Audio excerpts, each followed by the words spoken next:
high. Lots of clouds take over tonight, but the evening is fine, 65. Friday, mostly cloudy, nothing more than a spot shower or a rumble of thunder, but very limited, 81. The weekend, partly to mostly sunny skies, 83 on Saturday, 81 on Sunday. This is 97.1 FM Talk. Chief Meteorologist Dave Murray.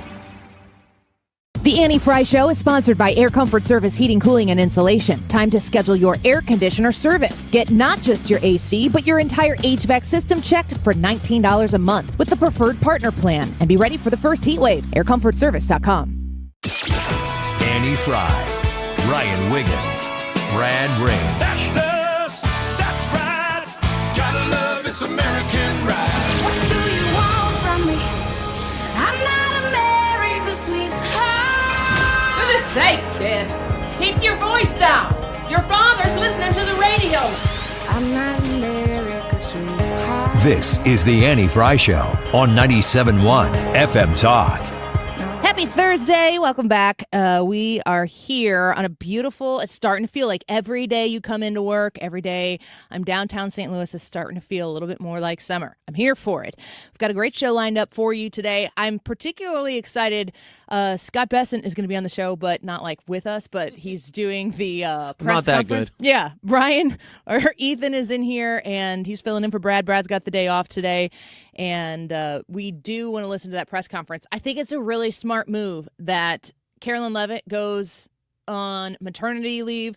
They're giving her that opportunity to actually take time with her newborn baby, Viviana. I think it's a great name. And they're using cabinet members to come in and do the press briefing weekly, I suppose. Ethan, have you paid attention to the Rubio one and the J.D. Vance one at all? Through clips, like through the show? Not outside of like what I've heard in the background as I'm doing work for the show while it's being discussed on here. The thing that people were saying about J.D. Vance and Marco Rubio was that this was a tryout of sorts for their presidency, which, as if you'd need to go into the press room in order to do that. I mean, these two individuals are tried and tested and very good at it. Scott Bessent, actually, when I was at the White House last April and I was a part of the press pool, that was incredibly cool. It was the 100 days anniversary, birthday, whatever it is, of the second term of the White House. So I went to the White House. I was in the press room for a few days, and they were doing kind of this same thing when I was there. And the two people that I was actually present to hear their briefing and also to be a part of the press that was able to ask questions. The first one was Tom Homan, and the second one was Scott Bessent. So I was actually in there when Bessent was in there, and I just, first of all, was incredibly surprised by how tall he is. He's a tall dude. But his command of the issues, I think, is incredible.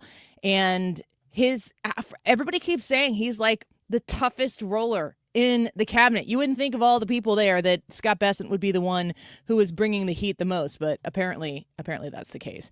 So we will cover that. It's scheduled to start at 1, but we don't really ever believe those things. The White House doesn't seem to be on time usually, but if I promote it that way, they'll be on time. At 1:05, we're going to speak with Bryce Hill, Director of Fiscal and Economic Research for the Illinois Financial Institute. And Bryce is going to talk to us about a heap of new taxes that might be passed here shortly by the Illinois State Legislature. J.B. Pritzker's super pumped about his balanced budget proposal. We'll find out from Bryce Hill if that's actually what is going to manifest itself when the supermajority of Democrats in the Illinois State Legislature do whatever it is they want to do. Many times when a budget gets passed, they don't even really give it to the Republicans until like an hour before they're going to pass it. And the sucker is very, very huge, hundreds and hundreds of pages. And the Illinois Republicans, their votes are so not needed that they don't end up getting presented with this thing to scrutinize. And even if they were, what would they do about it? They'd probably create some noise about it, but they don't have enough votes in Springfield to stop any of it. And when you've got J.B. Pritzker as the governor, he's going to sign it, so it is what it is. Missouri, supermajority of Republicans, superminority of Democrats. You kind of get to the point where you understand how each state has the ability to flex in their certain way. And, man, it's not working out well for the state of Illinois. So are there going to be new taxes coming our way? We know that there's a gas tax that is going up. I believe July 1st, the Illinois state legislature has passed 2019, maybe it was. They passed the doubling of the gas tax and the 1 cent increase in perpetuity forever and Sandlot, ever and ever. That's the way the Illinois Democrats wanted to do it, because if you pass it so that it goes up every year, then you don't have to go through the tough actual chore of trying to pass yet another tax increase like that. So they said, well, let's just go ham right now and get it all in there right away. If you remember, during COVID, there was a suspension of those high gas taxes. And if you remember, there were also involved in removing the punitive state gas taxes that you pay every time you fill up your tank in the state of Illinois. They suspended them during COVID, and then they had stickers placed on gas stations all across the state with like J.B. Pritzker's face on it or something that says like, this is what the Democrats did for you. They raised our taxes. They doubled our taxes, passed a perpetual tax increase on an annual basis, and suspended it for one little global pandemic. Just a little, it will be over. It'll be over real quick. Illinois was the last one to end the state of emergency, and they pat themselves on the back, man, spraining a muscle while doing it, to put a sticker on your gas pump to say, hey, we're going to suspend this right now, and we just want you to know who voted to suspend it. Well, who the heck voted to put it in place in the first place? You know the answer to that question. So we'll speak with Bryce Hill. We'll get the lowdown on that. Scott Besson is supposed to start at 1 o'clock. I suspect he's going to be a little bit late, but we will carry that in the 1 o'clock hour so you can hear what his presentation is about. Hopefully some positive economic news. I did notice, Ethan, when's the last time that you got put gas in your car? That would have been on Monday. What'd you pay? I paid, I believe, around $60. Do you know what it was per gallon? It was a little over $4, and that is because I shop at a place that I get a membership, so I get a discount Costco? for it. Does Costco Sam's. have gas? I believe Costco does have gas, Sam's? but I go to Sam's. Sam's in Edwardsville, I think, is the cheapest gas you can get in the metro. It's the same in St. Charles. Yeah. So you're getting like membership gas discount at just a hair over $4. It's more, I think I paid like $4.13 or something like that, but it's more so around $4.30 in St. Charles, which is obviously crazy high. $4.30 is still way cheaper than the $5 that we're Which paying is in the state of crazy. Illinois. But I did notice on my way in downtown that the gas station that I tend to use in Missouri, which is the one right off the Stan Musial Bridge on Tucker, right when you come into downtown, was down to $4.19. So it went down 10 cents, which I thought, hey, that's a good thing. Ryan, welcome. Good to have you here. Hello. You were pointing out yesterday that crude was at like 85. Yeah. Well, it had dropped throughout the day, but it was closer to 89 by the end of the day yesterday. I don't know what it is today. But you were like, why are gas prices not going down? It actually does kind of make me mad because this is the way it always is. Now, this is an extreme scenario, so I don't know what this is going to look like, but anytime crude goes up, it's futures. But the gas station goes, oh, it made news. We're going to go up right now. Yeah. And then futures go down and they go, oh, well, that's futures. So this will take some time for the prices to go down. Are you saying they're double dipping a little bit in the way they're screwing over the American driver? You might take that away from what I'm saying. I might. I don't know. I don't like to put words in your mouth. Actually, that's exactly what I'm saying. That's my favorite thing to do. Yeah. That's what I do best. I'm looking forward to those gas prices coming down. That is going to alleviate so much political pressure on the president, and he does have some runway before midterms obviously end up happening. Newt Gingrich, I heard him say on Fox the other day, he goes, tell me what the price of gas is on Labor Day, and I'll tell you who wins the midterms. Yeah, okay. And Labor Day is a bit. Yeah, that's a ways away. And I'm sitting here going, can we bump it up a little bit so that the people don't have to pay high gas prices through July 4th and through the entire summer of travel? I'm just glad to see that the price of crude is dropping Because Yes. that has to happen for any of this to happen. And yes, okay, finally we're getting there. Well, part of this, I think, that is very exciting here. I got to pull my sheet up. Part of this that I think will be interesting. I don't know if they'll talk about it today at the press briefing. Probably. There'll be questions about it. Did you know Scott Bessent is doing the press briefing today? No. So we're going to carry that in the 1 o'clock hour once we get there. That it was reported earlier today, but not a lot of the news. Axios reported this. Why won't this click? I'm getting mad about this. There it is. It was an Axios report, Barak Ravid. Scoop. This is 3 hours ago. U.S. and Iran reach deal, but need Trump's final approval, according to officials. U.S. and Iranian negotiators have reached an agreement on a 60-day memorandum of understanding.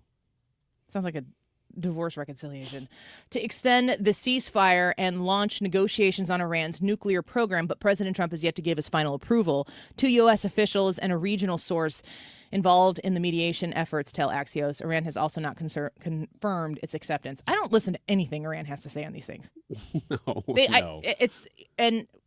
We've been told that as much from people who are in the administration, but people who have also been in administrations, that whatever you get from Iran state media is propagandized to influence your opinion or to discredit their opponent in the negotiation. Even if they are actually negotiating, if Iran state media is putting something out, who even is Iran state media? And I've asked this question of the experts that I've had on the show regularly. Did we kill too many leaders? Is this more difficult because you got a group of people who's like, yes, peace, let's go. And then some Yahoo with a button in their bunker starts launching missiles at an area country. And they're like, face palm, now we got to start all over. Why did you just attack the UAE? I feel that wasn't part of the plan. I feel like it's a South Park episode. And it needs to just, let's get to the people who can make the decisions. And then Iran's going, who are the people who can make the decisions? So we will wait and we will see. We're going to speak with Hans von Spakovsky coming up next here. Do you see President Biden? I talked to you a little bit about this yesterday, Ryan. President Biden is trying to keep those tapes, the Her tapes, from being released, suing them.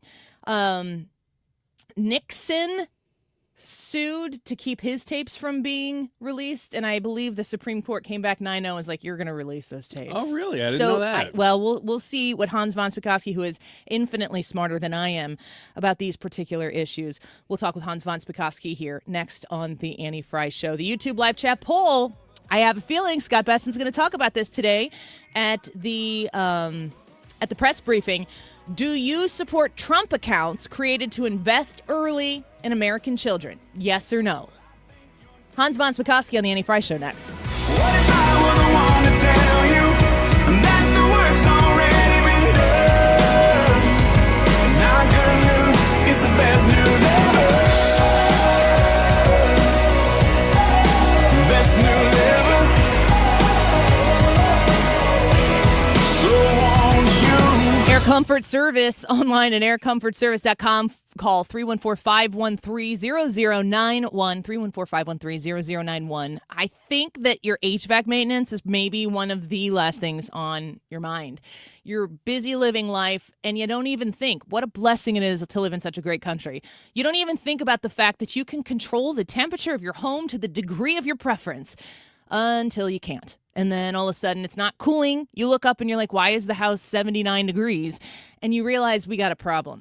If you become a member of the Air Comfort Service Preferred Partner Plan, you can get ahead of that and avoid costly repairs. $19 a month. You're going to pay monthly and get the 12th month free. You are going to receive regularly scheduled heating and cooling system checks. They check the entire system twice a year. Discounts on diagnostic calls and repairs.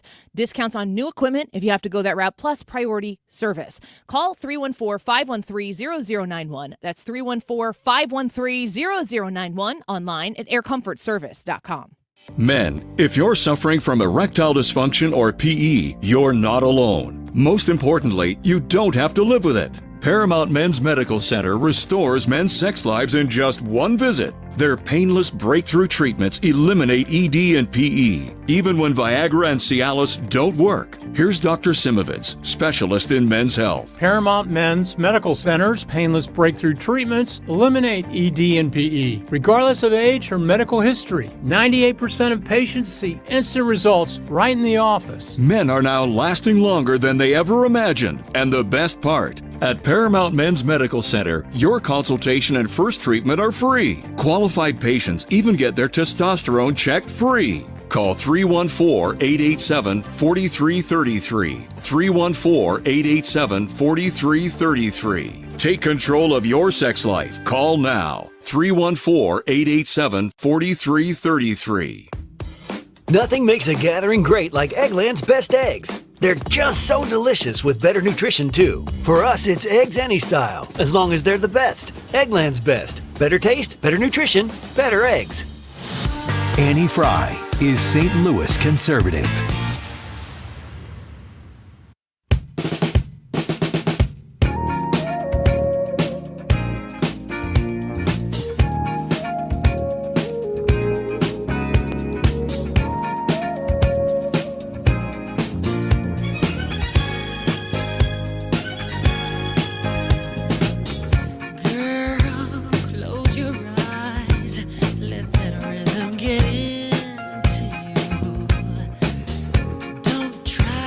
Welcome back to the Annie Frey Show. We appreciate you being with us this afternoon.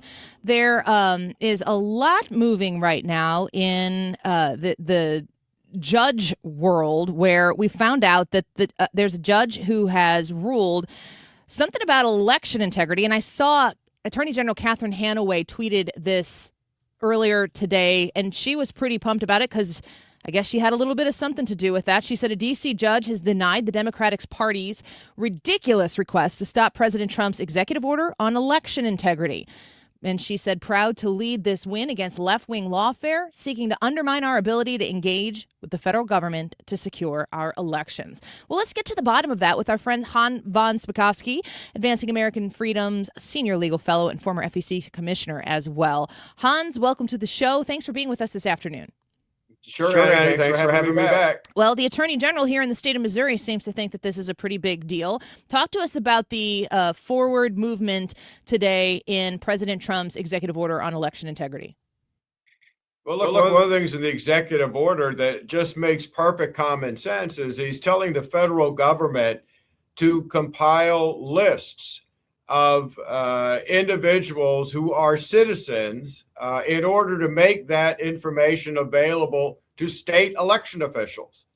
And, you know, it's hard for me to believe why anyone would object to that, as happened in this lawsuit, unless, like blue states, they don't want to know about aliens who have registered to vote. The executive order also has provisions in it directed at the U.S. Postal Service. Look, what happened in this lawsuit, in essence, it is a win, but what the judge said is, look, it's too early for anyone to have filed a lawsuit because all of these lists and actions are only just starting to get going by the federal government. They haven't actually done anything with it. They haven't actually sent it yet to the states. And so there's no claim for them to make against them. By the way, one of the things the judge mentioned was, you know, the plaintiffs in this case said, oh, well, these lists will be inaccurate and cause all kinds of problems. Well, the executive order says if something is an error, the person, the voter, will have the opportunity to correct the record. So again, all of this is just common sense, and it tells you something about the challengers, that they don't want accurate information about registered voters. The Fox News report on this, written by Robert Schmad, is a federal judge declined Thursday to block President Donald Trump's executive order targeting mail ballots, delivering a blow to Democrats who claim the order could disenfranchise millions of voters. I mean, unless I see Supreme Court justices rule 9054, whatever, I assume that there's probably another iteration of this coming. Is this something that this federal judge, is it decided, or does it get appealed? And again, the appeal, the foul ball of the judicial system?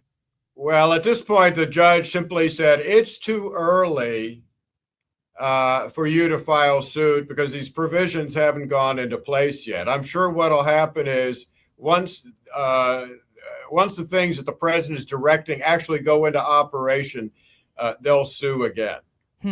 Okay, well, we will wait and we will see and we will anticipate that, certainly. Hans von Spakovsky with us, former FEC commissioner and Advancing American Freedom senior legal fellow. I want to shift to another story here regarding President Biden's back in the news headlines. Fox News is updating, saying President Donald Trump has lashed out at former President Joe Biden late Tuesday after his predecessor sued the Justice Department to block the release of audio recordings and transcripts tied to the special counsel investigation into his handling of classified documents. Can you bring us into frame and focus here?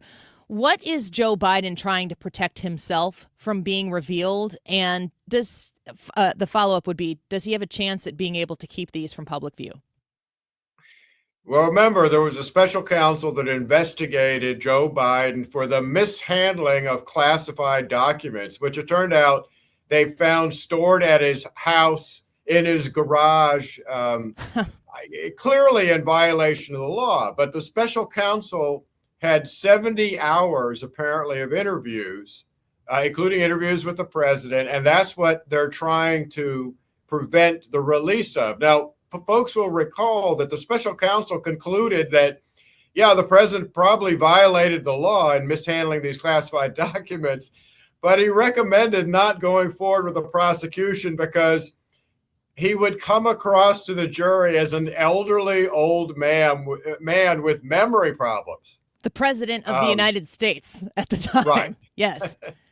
So they tried 2 years ago claiming executive privilege, but the new president, President Trump, quickly said, I'm waiving executive privilege. And he did that based on Joe Biden's example. When Trump tried to claim executive privilege when he was being investigated by the Justice Department, when Biden was in control, the Biden White House immediately waived it. So in essence, they did to Joe Biden what Biden had gone to Trump.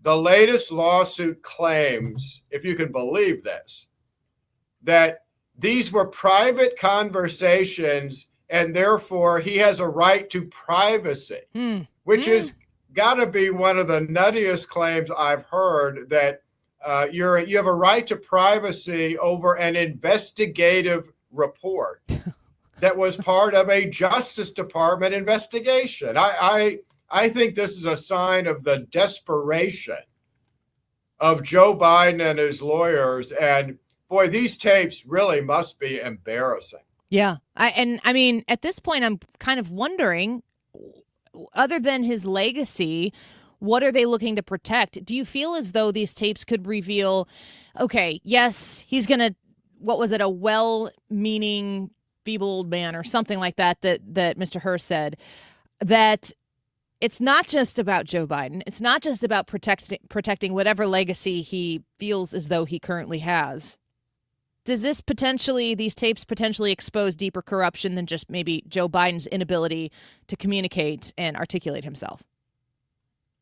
Oh, I think this is not only about his historical legacy, because they're afraid it will reveal that he was, frankly, mentally incompetent while he was the president, but it also would raise even more questions, actually provide support to the claims of many that he was not making decisions in the White House. You'll recall that lots of concerns were raised about the mass pardons he signed, which he didn't really sign, but apparently they used an auto pen and it was just aides to the president who were deciding whether to issue that. 70 hours worth of tapes showing him perhaps not competent mentally while he was president would give great credence to those kind of claims. Do you believe that exposure and sunlight on this particular moment in history is necessary to ensure that something like this doesn't occur once again? Yes. Yeah, I think it's very much required. I think the American people, the public, have a right to know whether the individual who was governing the country for 4 years was actually, towards the end, perhaps not mentally competent to be president, and whether the people working for him covered that up and were making decisions that only the president is entitled to make. Yeah, president by committee is not part of the constitutional democratic republic that we live under. I want to shift gears here real quick with you, Hans von Spakovsky. One more story that I want to highlight. There's so many of these things that are bubbling up here today, and it involves E. Jean Carroll. People might remember E. Jean Carroll and that massive payout that President Trump was going to have to provide her after losing the lawsuit. I'm reading from a Fox61.com article from Washington. The Department of Justice launched a criminal investigation into E. Jean Carroll, the former magazine writer who accused President Donald Trump of sexual assault, multiple media outlets reported Wednesday. Carroll previously filed lawsuits against Trump, which accused him of sexually abusing and defaming her. She won $83 million in the defamation case in September of 2025 and $5 million in May of 2023 for the sexual abuse suit. So now the DOJ is investigating her, criminally investigating her. What are they looking into, and does this look like retribution to you? Well, according to the news reports, what they are investigating is possible perjury. In other words, that she lied under oath over what happened. Is it possible retribution?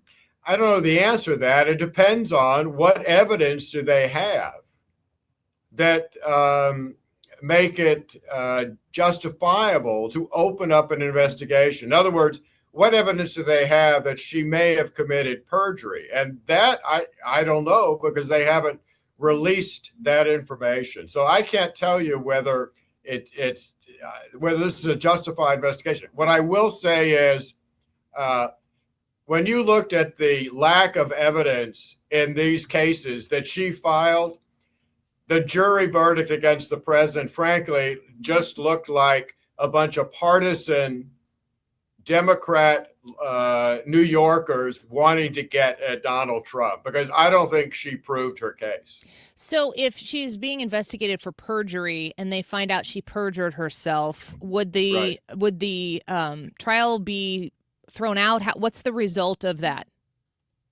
Well, if she committed perjury, then she can be prosecuted criminally for lying under oath. The only way the judgment could be overturned is if a motion was actually filed with the judge who presided over that civil case, asking that the judgment be overturned due to the perjury of the defendant, if they can prove it. All right. Well, a ton of news today on a Thursday afternoon, and you're just the right guy to have on the show with us. Hans von Spakovsky, thank you for being here with us today.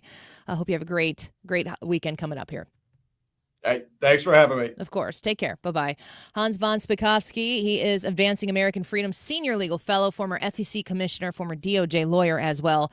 Just the right guy for the job today with all these news stories. You can follow him on X at @von Spakovsky. We're going to break here real quickly. A reminder that Scott Besson is going to be in charge of the White House press briefing today. We will visit that in the 1 o'clock hour. Bryce Hill, the Director of Fiscal and Economic Research for the Illinois Financial Institute, is going to be with us, so stick around for that. We're going to find out about new taxes the Democrats in the state of Illinois are looking to throw at you, because are you taxed enough already? Keep voting for Democrats. It seems like maybe you think you're not.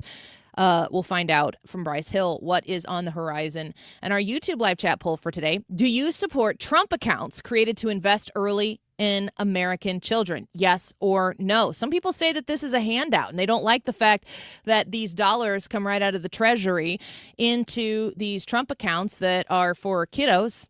They don't like it. Other people see this as an investment in our future. They see it maybe as what I continue to ask questions about. Is this supposed to be the future Band-Aid for Social Security for people who are maybe, I mean, obviously I'm not going to partake in Trump accounts, but I'm setting them up for my kids. I'm 42 and I'm worried about the benefits of Social Security that I've paid into, being there after the largest generation has gone through Social Security, and it doesn't seem like we are having enough babies to replenish the system for people who are in my generation. I did my part. I've had 4. Come on, people, pick up the pace. 3 is for quitters.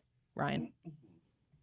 I outpaced myself and my wife. 3 is more than replacement level. Okay. So 3 is fine. I think naturally then it all comes down to Ethan. Yeah, it's going to come down to Ethan and what he wants to do with his wife Can't and even having see him. babies. He's slinked down so far right now that he's not ready to commit to replenish the human race. Ethan, we're not going to Why ask are you even here? Go home. tough questions on the air, but how many babies are you going to have and how fast? Oh, awkward laugh. Okay, let's go to a okay, break. all right, let's Turn get that out of here. music on, Ethan. We'll talk about it in detail on the break. Go vote in the poll. Do you support Trump accounts created to invest early in American children? Yes or no? We'll be right back.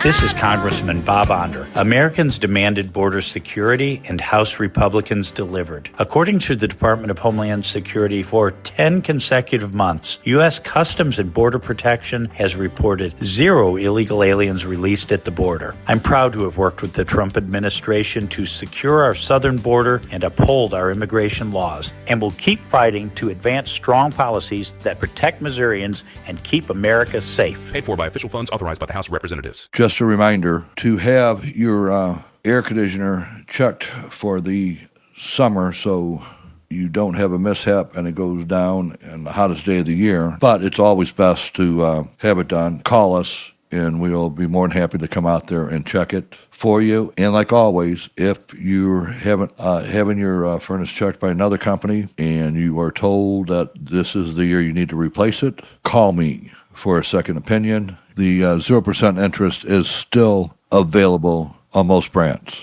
Save your cash and keep your credit cards open and away from those high rates. Call me. You'll be glad you did. Bart Inman, one easy number in Missouri and Illinois. The easiest. It is 314-293-2600. Or on the website, bartinman.com. Now that's Bart with a B, Inman with an I.com. God bless. Hey, it's Mark Reardon. If you're nearing retirement or already retired, call my friends Thomas Helbig and Bob Kershaw with the Retirement Advisory Group. They'll show you how linking to the market is much safer than owning the market for your retirement savings. They're the official financial advisors of my show. Go to retirementkey.com. In light of the press briefing that's going to happen today from Scott Bessent, our YouTube live chat poll today is, do you support Trump accounts created to invest early in American children? That is a yes or a no. Let us know what you think about this topic, and we'll be talking about it and listening as the show goes on as well. 12:35. This time check is sponsored by Jerry Kelly Heating, Air Conditioning, Electrical, and Plumbing. It's time for a $98 AC tune-up. JerryKelly.com. From Wood River to Weldon Springs, 97.1 FM Talk, St. Louis Conservative.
Some country artists, but overall, country music in general, I tend to lean more so on the no side, if that makes sense.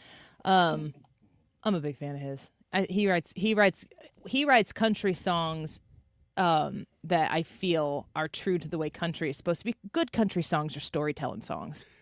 I'll say this: the older I get, the more I can acknowledge that I just don't understand country. When I was younger, I used to just hate it. I'm like, why does this exist?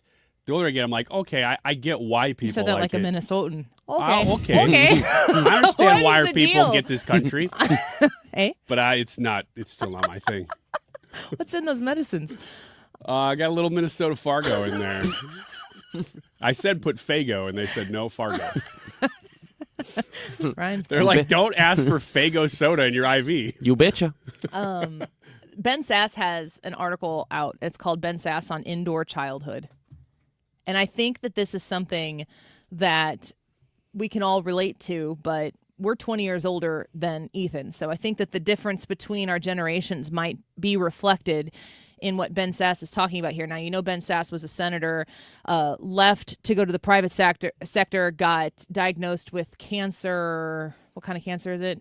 I don't know what it is, but it's like rapid and devastating, fatal. This is what his article says. The digital revolution is remaking nearly every aspect of modern life. A top concern of parents, educators, and sociologists is screen time. How much is too much? The question points to a larger problem. American children are weirdly held hostage indoors.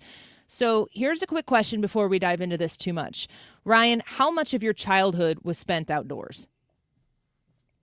40%. What would you do indoors?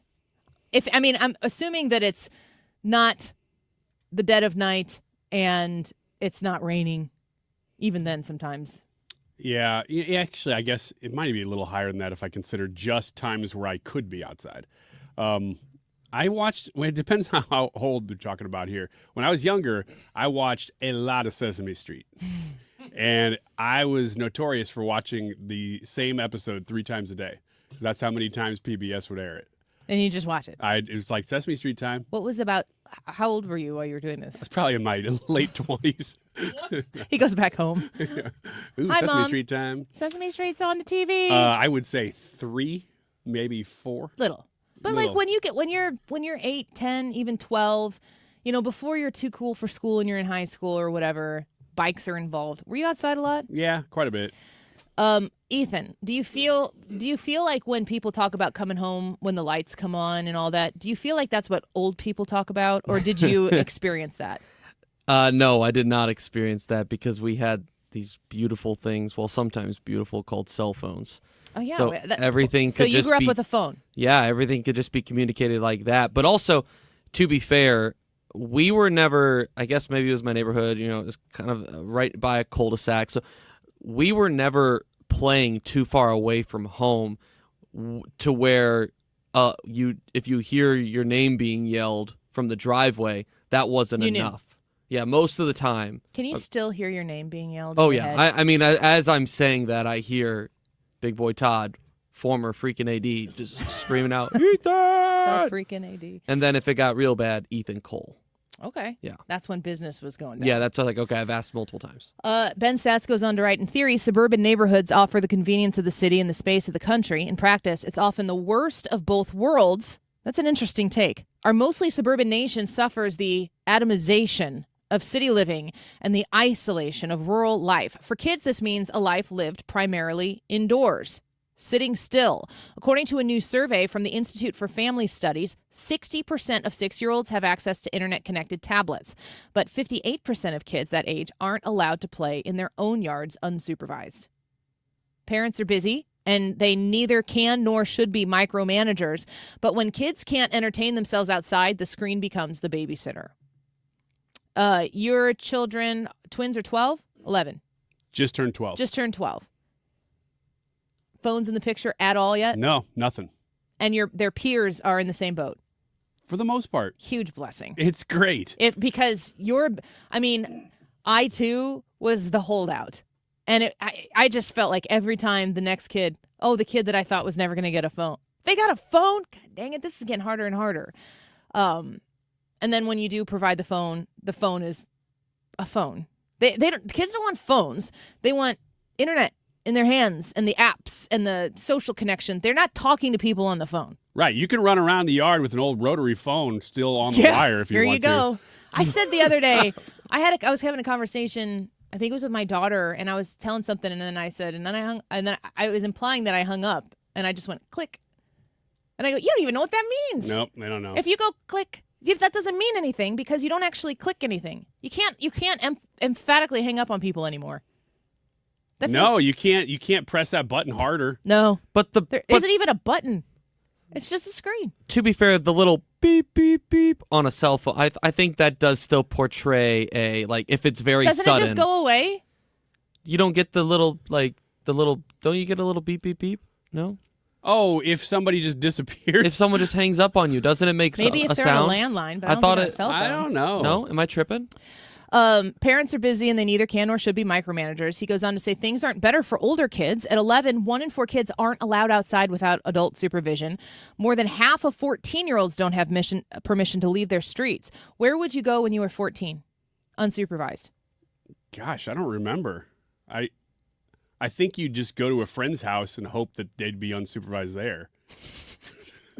Are mom and dad home? All right, let's go to the next house and see. I would get on my bike and ride on the bike trails through Edwardsville, sometimes by myself, sometimes with friends. But At 14? Oh, yeah. Oh my gosh. My friend Carrie, she had 2 younger brothers, and we were in 8th grade together, and I had a younger brother who would have been in 5th grade at the time. Would get on our bikes. We'd get on at 6 in the morning. And we'd ride our bikes to school. We lived on the other side of town. And the bike trails, which the MCT bike trails are all old railroad tracks for the most part, which are really nice laid out paths. It's a really good use of it. The bike trails were wonderful. But we would just get on our bikes and ride to school. And then we would ride back home again after school. No phones. We'd stop at Hardee's for breakfast if we'd have to push fast to get into town so we could eat a breakfast biscuit or something at Hardee's. And then we go to school. I'm pretty sure my parents didn't call to see if we made it to school. So you went to school on your own? No adults. Oh, I don't think I ever did that. Maybe once just for fun. This was a long distance too. It wasn't around the corner. But in the summer I'd get on my bike and I'd go right around town. You'd ride into town to go get an ice cream cone. Yeah, we did that. That was fun. We'd ride up to Tasty Twist in Maryville. Would you ever let your kids do that? No. No. Isn't that crazy to think? You might get arrested for letting your kids do that. You know what, though? now. We are talking about trying to let them ride their bikes to downtown Collinsville a little bit more because it's not that far. Unsupervised? But we haven't. No, not yet. At first, it would be with us. But by the time they got to be 14, I at think 12, we could you would see have. that. At 12, Ryan Wiggins would have been Probably. able to go. Yeah. Ben Sass says, this is new. For children trapped in America's industrialized school system, too much of life is defined by passivity. Adolescence should be an exciting coming-of-age period, a gradual transition to adulthood. If we don't give teenagers more responsibility, we're failing to prepare them for the world they'll soon lead. Man, that's a tough balance. I know. At that age, that is a brutal balance because, if you don't feel safe about letting your kids go, and if there's not a level of paranoia, because that could be there. Paranoia could be there. Yeah, but that can be there to a certain extent in any situation where you could be in the safest town in America and you're going to have paranoia still. Mm-hmm. But a lot of areas, I just wouldn't feel comfortable with that. Yeah. And are there more freaks on the street right now looking for kids than there were before? I think there are. Yeah, there are more. There's more drug addicts just walking around begging than there used to be. Or human trafficking. Well, I hope not, but yeah. Or Lord knows what. Good God, I would never be able to forgive myself if I went against my better judgment. That's a really good point to add to this. That, okay, when I'm 12 and I'm riding up to the Quick Stop, I'm probably not going to have to deal with some zombie who's strung out and asking me for money. Now you do.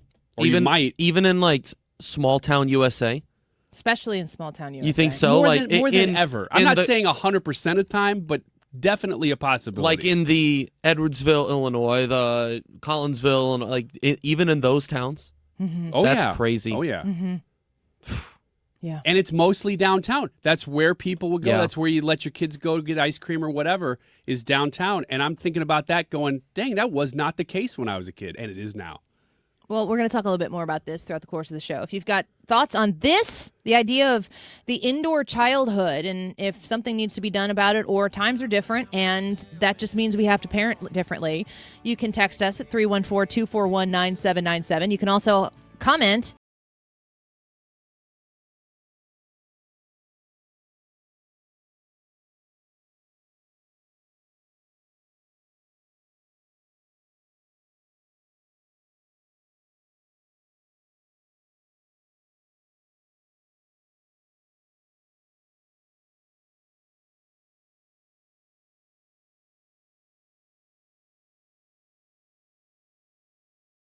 One FM Talk with you. The voices you trust, Mark Cox, Annie Frey, Mark Reardon, Scott Jennings, and more are just a tap away with the Odyssey app. Stream 97.1 FM Talk, St. Louis Conservative. Finding great candidates to hire can be like, well, trying to find a needle in a haystack. Sure, you can post your job to some job board, but then all you can do is hope the right person comes along, which is why you should try ZipRecruiter for free at ZipRecruiter.com/radio. ZipRecruiter doesn't depend on candidates finding you. It finds them for you. Its powerful technology identifies people with the right experience and actively invites them to apply to your job. You get qualified candidates fast. So while other companies might deliver a lot of hay, ZipRecruiter finds you what you're looking for. The needle in the haystack. See why 4 out of 5 employers who post a job on ZipRecruiter get a quality candidate within the first day. ZipRecruiter, the smartest way to hire. And right now, you can try ZipRecruiter for free. That's right, free at ZipRecruiter.com/radio. That's ZipRecruiter.com/radio. ZipRecruiter.com/radio. ZipRecruiter. Wesley Financial Group is not a law firm, and Chuck McDowell definitely not an attorney. This is Chuck. If someone talked you into buying something really silly and you want to get out of that silly little thing, my advice, get the facts. Call me and I'll send you our timeshare exit kit absolutely free. Inside, you'll learn how timeshare works and all your options for cancellation. Call Wesley now for your free exit information kit. 800-948-7878. That's 800-948-7878. Data centers don't wait, and neither should your supply chain. From power and connectivity to racks and critical power, Graybar brings the products and the experience data centers need now. And with deep inventory and logistics expertise, we keep projects moving from first delivery to final install. With hundreds of locations and a nationwide delivery fleet, we help you bring facilities online on time and on budget. Yep, Graybar does that. You're listening to The Annie Frey Show. 97.1 FM Talk, St. Louis Conservative.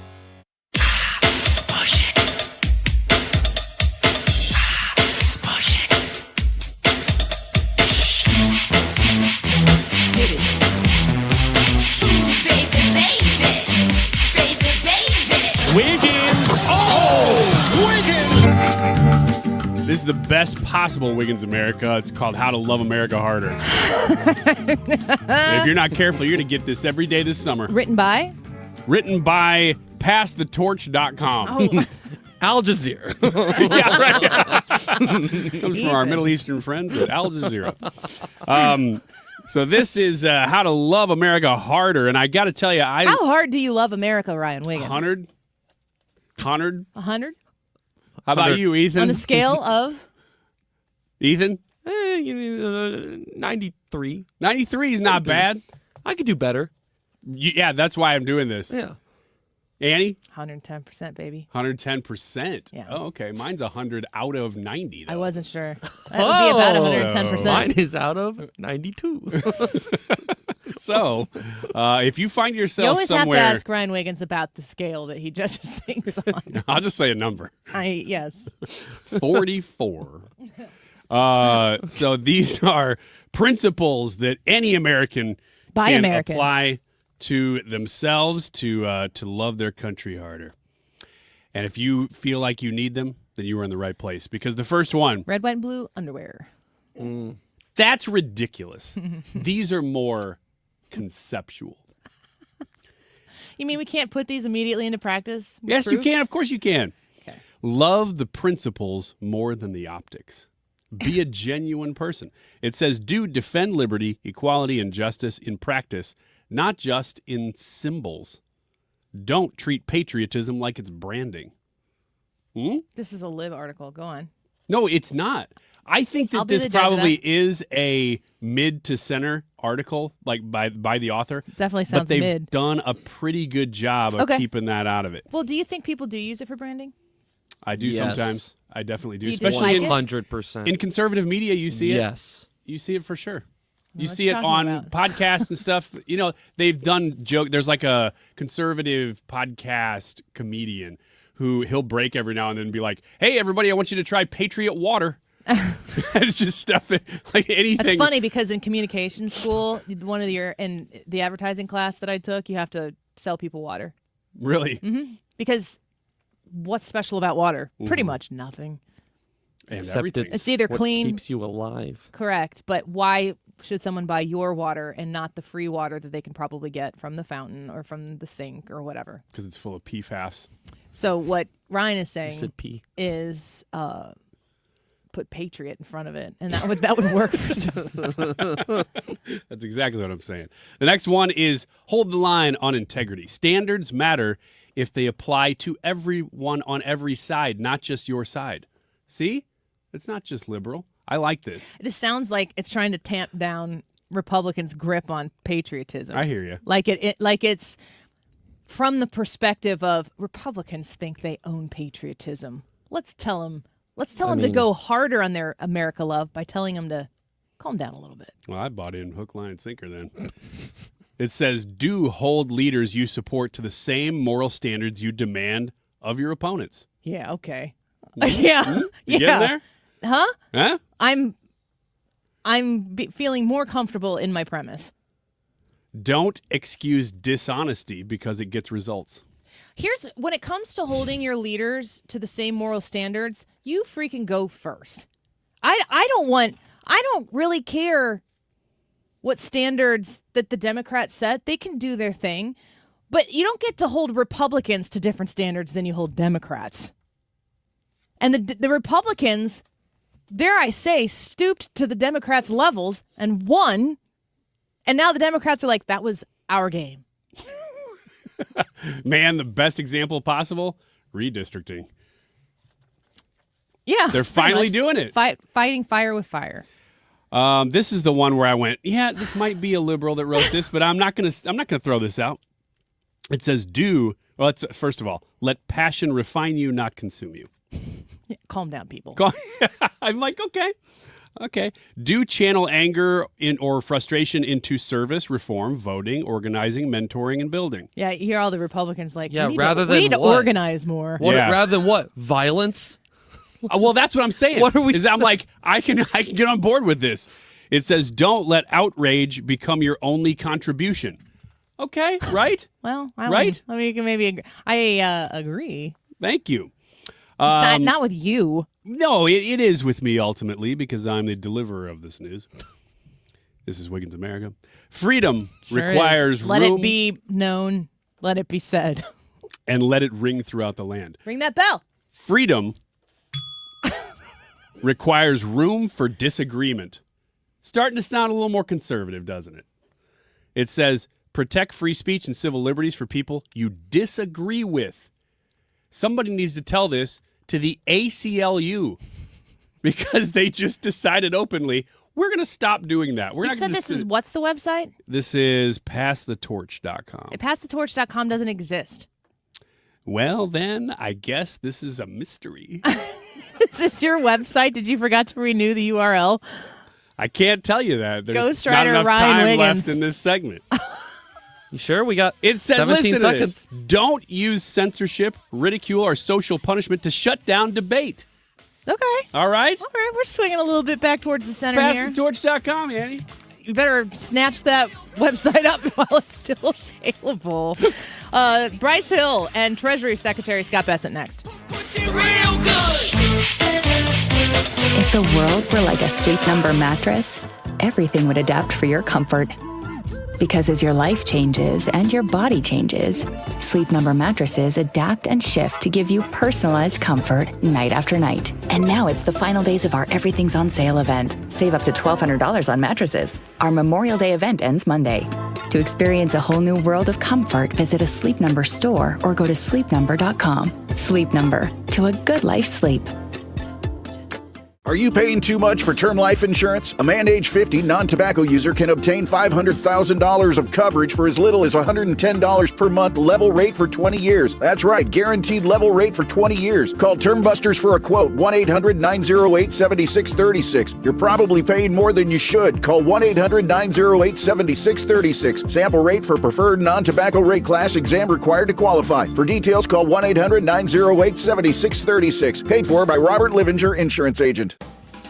You care about every detail, and so does Purina. Every ingredient in their pet food comes from trusted sources, and every ingredient has a purpose. Whether that purpose is to provide just the right nutrients your pet needs or a flavor they will love, Purina has over 250 recipes made without artificial flavors or preservatives for you to choose from. You're sure to find something both you and your pet will love. Learn more at Purina.com. Hey, it's Mark Reardon for the Doctors at Ophthalmology Associates. We call them the Doctors because they've treated more than 250 doctors, more than any other practice in St. Louis. So if you're looking for the best doctors for your best vision, it's Ophthalmology Associates. Doctors Greg Birdie, Ranjan Malhotra, Robert Brusati, and Andy Royer. Doctors Birdie and Malhotra are cornea surgeons and experts in the diagnosis and treatment of diseases of the eye. I had an eye disease when I was younger. It left me with a silicone buckle around my right eye, so I put my trust in Ophthalmology Associates to take care of my annual checkups. Maybe you're experiencing dry eye, allergy eyes. They can help. They can help with cataracts, macular degeneration, glaucoma, and LASIK surgeries. And if you're looking for the best eye care, it's Ophthalmology Associates. Make an appointment today by calling 314-966-5000 or online at youridoc.com. They have a great office location just west of 270 on Manchester Road. Again, the phone number, 314-966-5000. The website, youridoc.com. Ophthalmology Associates. When you're learning something new, experience matters. At Lifestyles Unlimited, we've spent over 30 years teaching people how real estate investing works and how to build income with a clear, step-by-step strategy. Our program is designed to help you learn what to do, why it works, and how to take action at your own pace. Join today for just $297, a 60% savings off the regular price. Text radio to 88007. That's RADIO to 88007. Presented by Lifestyles Unlimited. KFTK FM Florissant. An Odyssey station.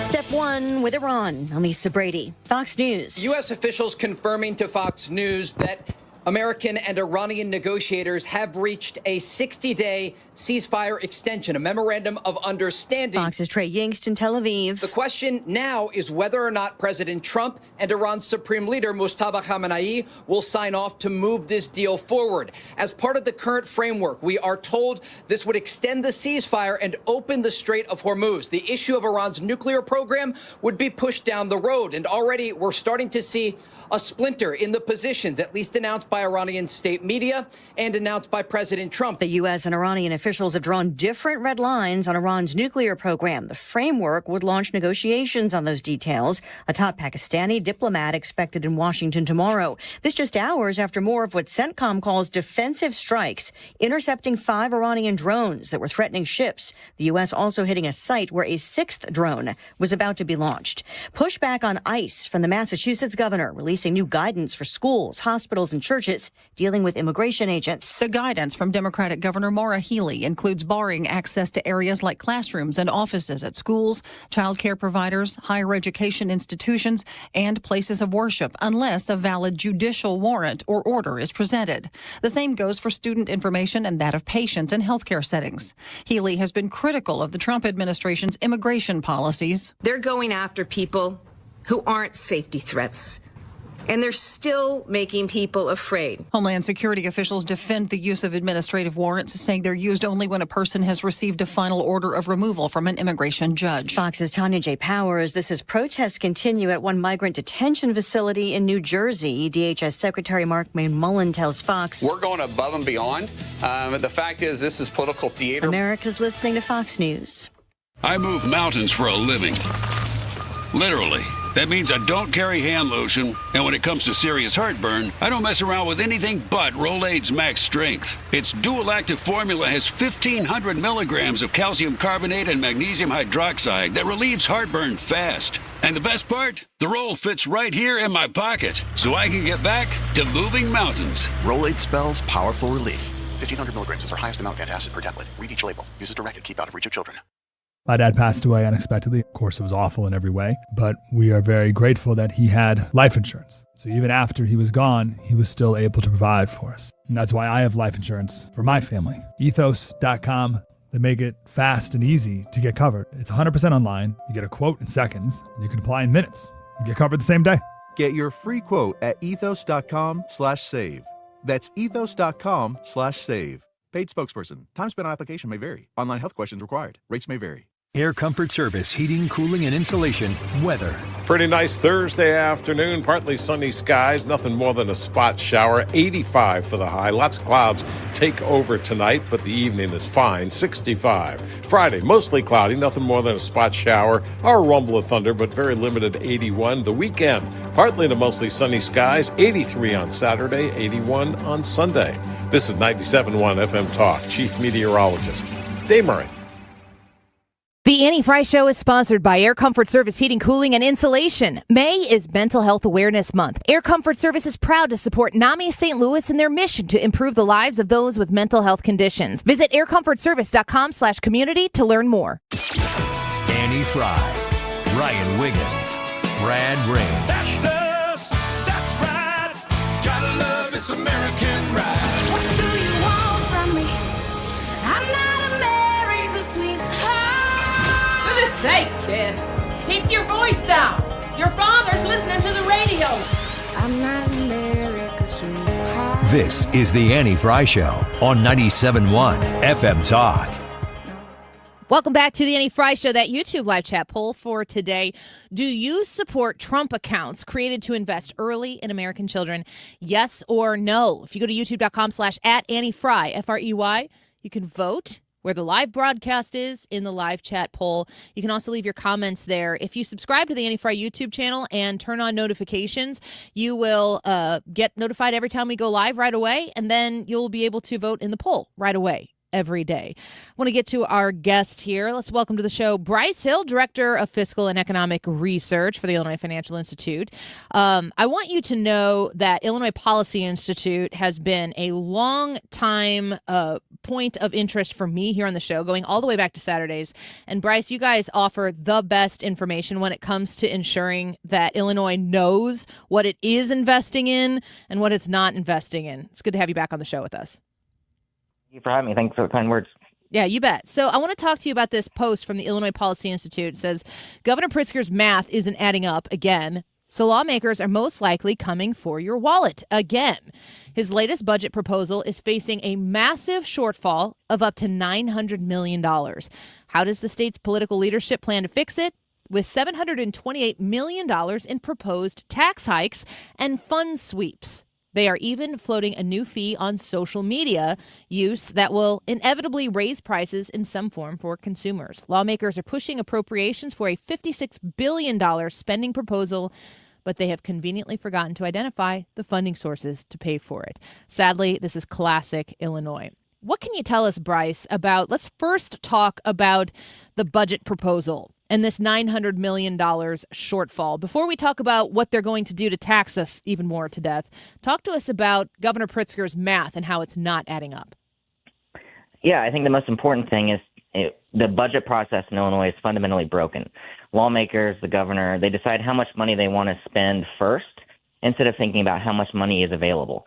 And so that sets us up for year after year constant tax hikes in Illinois. It's one of the reasons why they won the highest tax burdens in the nation, the highest in the Midwest. So fundamentally, we start with, okay, what are the spending desires of politicians and not what can families afford? So that's where we are starting off on the wrong foot. And then now that they decide they want to spend $56 billion, the most in state history, we're left with, like you said, $700 to $900 million in a budget shortfall that taxpayers are ultimately going to have to make up. So, before we get into where this tax revenue might come from the Illinois state taxpayer, how is it that they could be this much out of balance? $720 to $900 million out of balance. The governor is saying he's proposing a balanced budget. We know that the state of Illinois reaped the benefits of a lot of federal government handouts during the COVID times. How does Governor Pritzker say he's got a balanced budget and the Illinois Policy Institute says it's $900 million out of balance? Yeah, well, it's because these tax hikes are baked in. And so it's not even just us saying this. This is the governor's own Office of Management and Budget saying that based on current law, not the tax hikes that he's proposing, but based on current law, the state is $900 million short of what Governor Pritzker is proposing to spend. So the governor's office is saying this. The independent research arm of the state legislature, the Commission on Government Forecasting and Accountability, is saying that based on their projections, it's $720 million short. And that's because, when we talk about budgeting, we should be basing it on things that are actual public policy right now. The governor is hoping in the last few days here, they have 3 days left to pass the state budget, to include a bunch of tax hikes here at the end of session to make his numbers work. And what the agencies are telling us is, based on current law, what's in place today, we're far short of that. Okay, so let's go through some of the areas where Governor Pritzker and the supermajority of Democrats say, okay, we need to spend all this money. We're going to have to get it from somewhere. How are they going to mend that gap up to $900 million? Yeah, the first big one is changing corporate tax structures to limit what are known as net operating loss caps. And so what that does is it essentially raises taxes on businesses who have been losing money. So businesses who are already struggling in the state, maybe a couple years ago during a market downturn, they took big losses and have recently started to become profitable.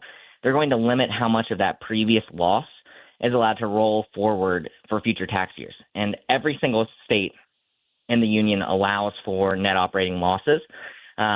It's a very important part of the corporate tax code to make sure that tax rates actually stay fair and even across time. And only two other states limit how much loss you can carry forward. The governor wants to limit that, and effectively it's going to be a $300 million corporate income tax hike. So that's the first way. The second way is a new social media platform fee that he says will raise $200 million. That is just going to trickle down to consumers. It's going to be essentially, your Instagrams, your Facebooks. You might have to start paying for those in Illinois in some form or fashion. That's going to happen. How does that work? How do you implement something like that? How do people in Illinois end up having to pay for Facebook? That is a great question. Taxpayers in Maryland are actually in the middle of a court battle right now because Maryland's the only other state to try to pass through some sort of social media tax and fees, and is caught up in a very lengthy court case right now. Ultimately, when that structure gets struck down, like it probably would in Illinois, what that's going to mean is taxpayers are then going to have to issue a refund to the company, and they're going to have to pay millions of dollars in interest on top of all of the legal costs. So it's a nightmare to enforce. It's a nightmare.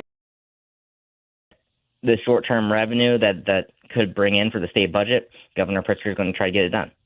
Bryce, this is Ryan Wiggins. As a person who lives and does business in Illinois, I'm trying to summarize, get my mind around everything you're saying here. It looks like the Governor Pritzker is saying, yeah, I got a balanced budget. I mean, we will have a balanced budget as long as you give me $180 million in new taxes.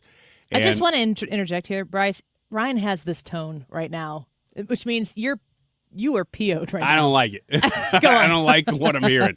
But I just want to clarify, though. It sounds like what he's doing, and you can tell me if I'm wrong, is he's saying, well, how about this, or this? And he may not get all of those things passed. He may not get the Facebook thing passed, or he may get the business losses things passed, but he just wants enough to cover that $180 million so that he can say he got a balanced budget.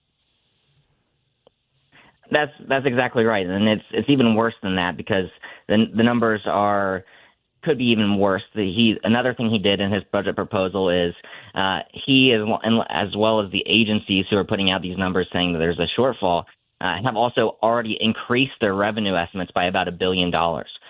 So just in the past few months, they've said, oh, actually, we're going to have more money on hand than we thought. So really, the numbers could be far worse if those projections aren't correct. So it could be much, much larger. There are a host of other proposals out there, raising the state's corporate income tax rate, introducing a tax on unrealized capital gains, 10% tax on digital advertising, decoupling from the federal tax code to remove business tax credits and incentives. There's a whole host of ideas that are out there, and you're exactly right. It's really just being pushed out there as a menu, and so maybe not all of these things pass, but lawmakers in the next couple of days are going to pick and choose what tax hikes to push through, and there's going to be some. Shoot, based on those, I'm like, tax Facebook. Big bet. Yeah. Bryce Hill, Director of Fiscal and Economic Research for the Illinois Policy Institute. Last question before we let you go. Illinois residents and taxpayers, the ones that are left, has the tax burden been higher for the Illinois taxpayer before? Is this the most money that the Illinois taxpayer has ever had to pay before any of these hikes come in? Yeah, absolutely. This is going to be a record-setting budget. It's going to be $56 billion. It's the highest we've ever seen. We know year over year there are going to be fewer and fewer taxpayers as we suffer one of the worst out-migration crises in the nation. So there's fewer and fewer shoulders to burden or to handle this burden, and yet those costs keep rising, and the pain of these tax hikes is going to get more and more acute.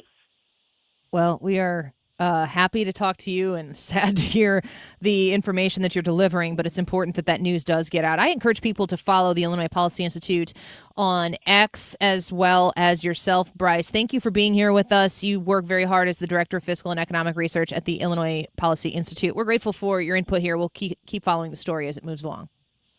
Thank you for having me. Of course. Take care. Bye-bye. Bryce Hill with the Illinois Policy Institute. As a Republican, it sounds to me as if Democrats generally don't try to cut the spending. They try to add new taxes. Yes. Is this as basic as it gets? Okay. Just That's really all you need to know. We are going to break very quickly, and when we come back, we're going to start at the top with Treasury Secretary Scott Bessent, who has taken to the White House press briefing podium and is delivering an economic update for the country. We also know that there is a deal that has been created and agreed upon, but is still waiting President Trump's approval in a 60-day ceasefire with Iran. So maybe we'll get an update on that as well. Treasury Secretary Scott Bessent from the White House podium when we return.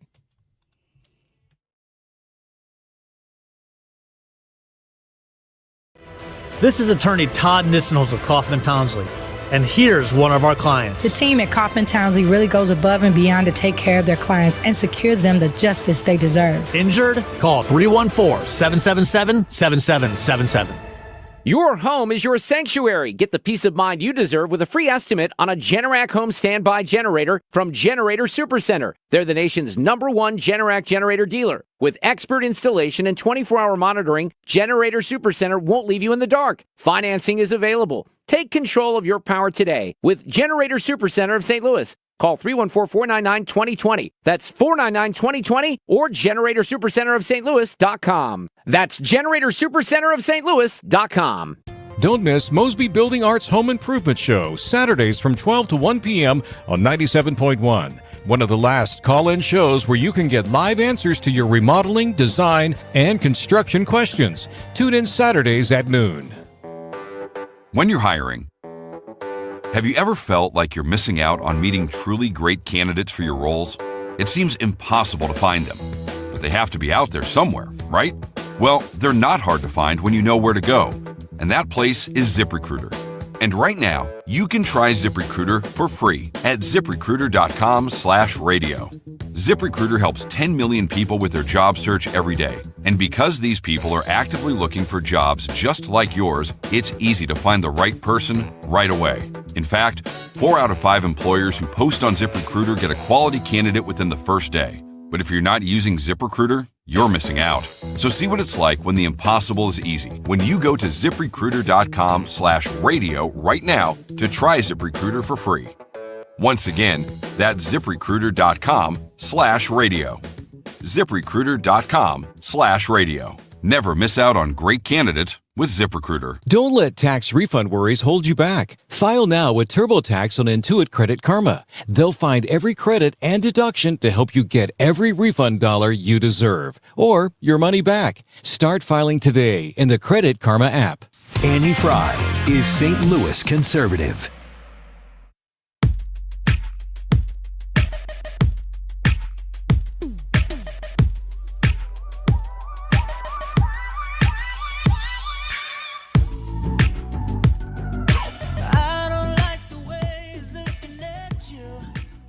Welcome back to the Annie Frey Show. We have Treasury Secretary Scott Bessent at the White House podium right now, and we're going to go directly to that so you can listen to his delivery, an economic update. I'm sure we'll find out. I don't know if he's going to give updates on the situation in Iran. I know that the economics of it is certainly part of the deal, but let's listen. He's taken to the podium what he has to say.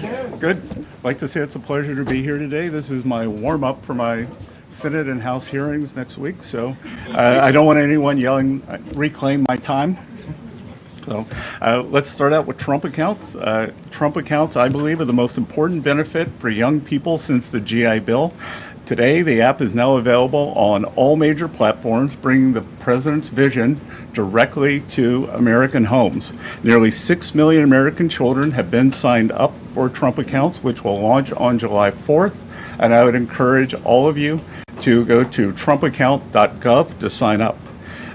We had a historic tax filing season. We passed the largest tax cuts in American history.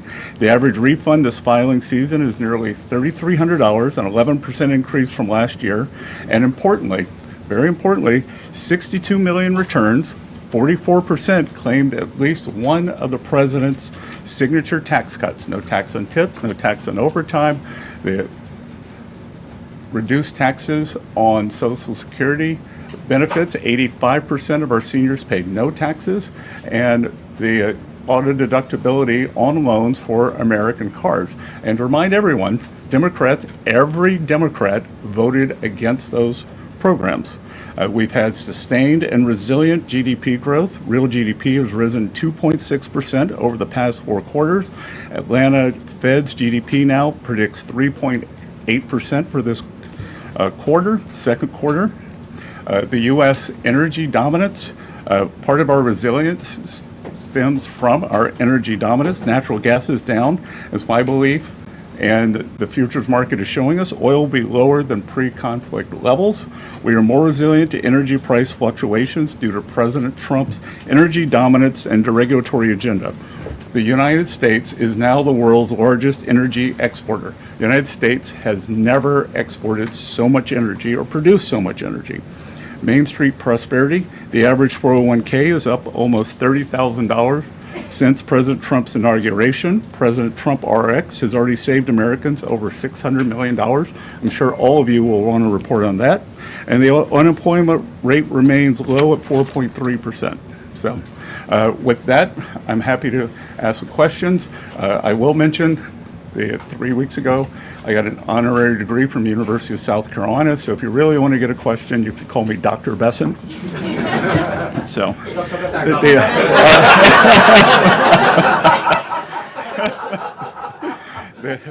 want to start with these Trump accounts. You know, there's a lot of people, a lot of working class Americans that maybe don't have the financial expertise when it comes to stock markets and investing in general. In what ways are you guys simplifying this for all those Americans so that it's not just for one class of people, but all Americans can have it? Well, that's a great question, because 38% of Americans have no exposure to equities. They don't share in the great innovation, the machine that is the American economy, our great capital markets, which drives our prosperity. So if your child is born during President Trump's administration, Treasury puts in $1,000 as a seed investment. We've also created 6 learning pods, so you can go online to the app that went up today and learn. And I think that this is going to be, I've been a big proponent of financial literacy, and I think this is going to be one of the greatest real-time financial literacy educations in history, because it won't be, there's a street in New York called Wall Street. This is what I don't really understand what happens there. American family is going to be able to look on their phone every day and see, and I think it's going to drive people to try to understand what they've got here. I think we're going to create a generation of shareholders. Ed? Thank you, Mr. Secretary. I guess first, we're starting to see the disruption of the oil supply through the Strait of Hormuz affect economic data. First, is there a deal on the table for a 60-day ceasefire to continue that? And then second, how fast could inflation then recede or retreat, or is inflation sticky? Because the PCE was at a 3-year high. First of all, PCE today, month over month, was 0.2, which was, we're looking at decimal points, but the estimate was 0.3. So 1 month doesn't a trend make. And what we've seen is actually oil prices are down about 10% in May. There are almost 2,000 ships waiting to come out of the Gulf. And I think the oil market is going to be very well supplied on the other side of this, and that we could see prices come down very quickly. We saw the UAE leave OPEC. So I would expect on the other side of this that gasoline prices will follow. Is there an agreement on the table? Sorry? Is there an agreement with Iran on the table? The teams have been going back and forth. And President Trump has made it very clear, he talked about it at the cabinet meeting, that he has several red lines. And Iran has to turn over their highly enriched uranium. They cannot pursue a nuclear weapon. And the Strait of Hormuz, back to your question on energy, has to free transit. Navigation of the seas has to be free and open as it was before. So he's not going to take a bad deal. He's going to make a great deal for the American people. So, Peter. Thank you, Dr. Besson. Yep. How long until we see your signature next to President Trump's face on a $250 bill? Well, again, as Treasury Secretary, I have 2 mandates for U.S. currency. At present, no living person can be on U.S. currency, and the currency must say, "In God we trust." So right now there is proposed legislation in front of the House, in front of the Senate, to change the first requirement so that a living person, Donald J. Trump, could be on a $250 bill. So it's all in the hands of the, it's all up on Capitol Hill. So at Treasury, we prepare things in advance. So we have prepared in advance that if the legislation is passed, but we will stick to the law. And something that came up yesterday also at the cabinet meeting, President Trump said, Oman will behave just like everybody else, or we will have to blow them up. Are you guys back there in the West Wing making plans for a new war with Oman? Again, I think the president wanted to punctuate freedom of navigation in the Strait. I had a call with the Omani ambassador this morning, and he assured me that there were no plans for tolling the Strait. As he said, our countries have had 200 years of good relations. He wants to have another 200 more. And I told him that this was a non-starter, and he did not want to risk either the Omani individuals or Omani financial institutions getting sanctioned. Thank you, Mr. Secretary. Is it in the U.S. interest to waive some sanctions on Iran or to unfreeze some of their assets before Iran has made concrete promises about getting rid of their nuclear program? Again, I'm not going to preview the deal, but I would think that the things would go very slowly in terms of that. So we'll see. Just to follow up on that, because it's our understanding that the U.S. has committed to discussing the matter of sanctions relief during this negotiation period. So just to be clear, is sanctions relief for Iran on the table? Again, it is a multifaceted agreement, and nothing is going to be on the table until we see the Strait of Hormuz open and the Iranians agree that they have to turn over the highly enriched uranium and that they can't have a nuclear program. And to be clear here, that this administration, President Trump, has done something that no other administration is able to do. We have gotten the Iranians to talk about their nuclear program and to perhaps commit to not having one. That has never happened before. It had been off the table. So I think when you look at the results of the kinetic action of our economic pressure, it has worked to bring them to the table and have a discussion on this. Mr. Secretary, I just want to follow up. You said that the teams have been going back and forth, but can you confirm whether or not a tentative agreement has been reached in these negotiations with Iran? Again, everything depends on what the president wants to do, and President Trump is not going to make a bad deal for the American people, for the U.S., and he was very clear at the cabinet meeting on the yesterday what he wants.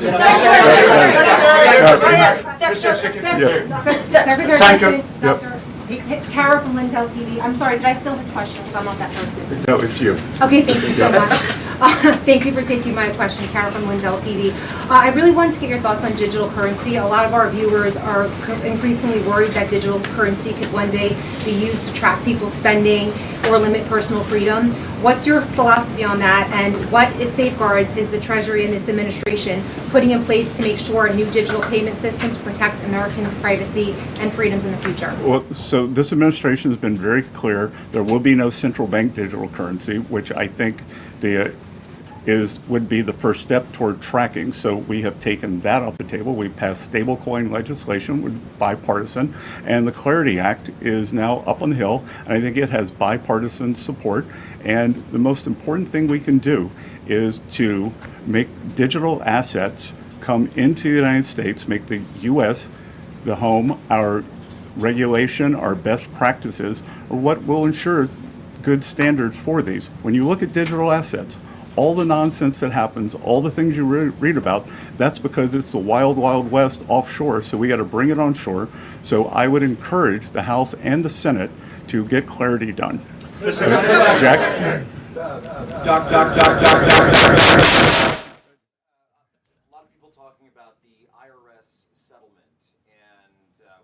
Rolled over now into this weaponization fund over at DOJ.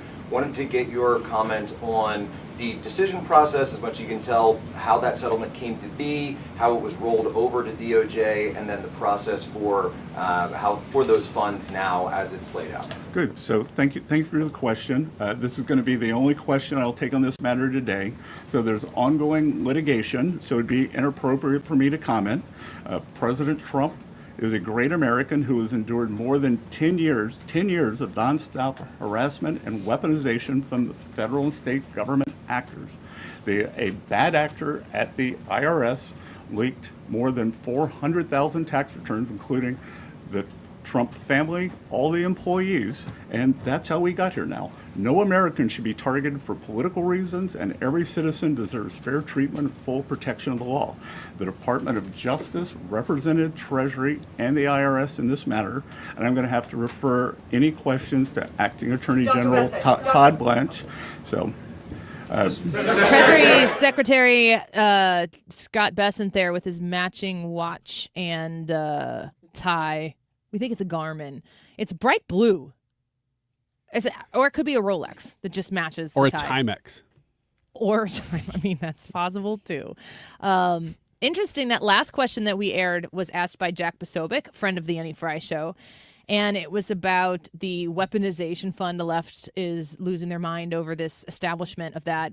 I will note, you can't probably tell this from listening on the radio, but Jack Posobiec asked that question, and Scott Bessent read him an answer and then ended it with any other questions could be referred to, I think, the Justice Department or something. Todd Blanche. That what'd I say? Well, yeah. That's yes. Same. Oh, I'm yeah. reiterating what you said. Oh. Thank you. Yeah, you're welcome. you got it right. I am so used to you correcting me. It's just like what I do now. Yeah. So interesting. As that was all going on, I downloaded the Trump Accounts app.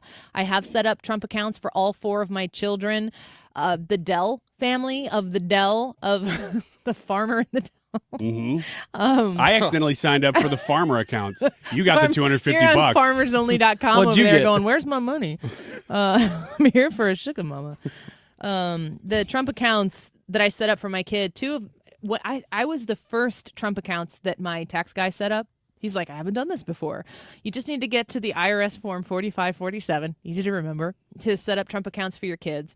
And if your child has been born, I think in 25 through 28, they are going to be entitled to $1,000. Put in that account, and then it just grows with the market. It's pretty incredible opportunity for people who are having babies right now. So get in on that. My babies are a little too old for that, but as I was saying, the Dell family committed to putting, I think it's $250 in per family that qualifies, but 90% of families qualify. It's not a super income restrictive situation. It's private money that they wanted to invest in these Trump accounts. So I really encourage you right now, like we were talking about it a little bit off air, Ryan.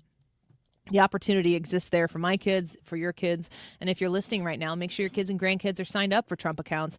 I downloaded the app. I signed up. It kind of looks like a preliminary phase. They want people to get there and get on, and then they're going to send out an invitation, I guess, when the thing is fully loaded for bear. So go to Trump accounts on your app store, download it, sign up if you so choose. The YouTube poll for today: do you support Trump accounts created to invest early in American children? Yes or no? Let's discuss it a little bit when we come back here on the Annie Frey Show.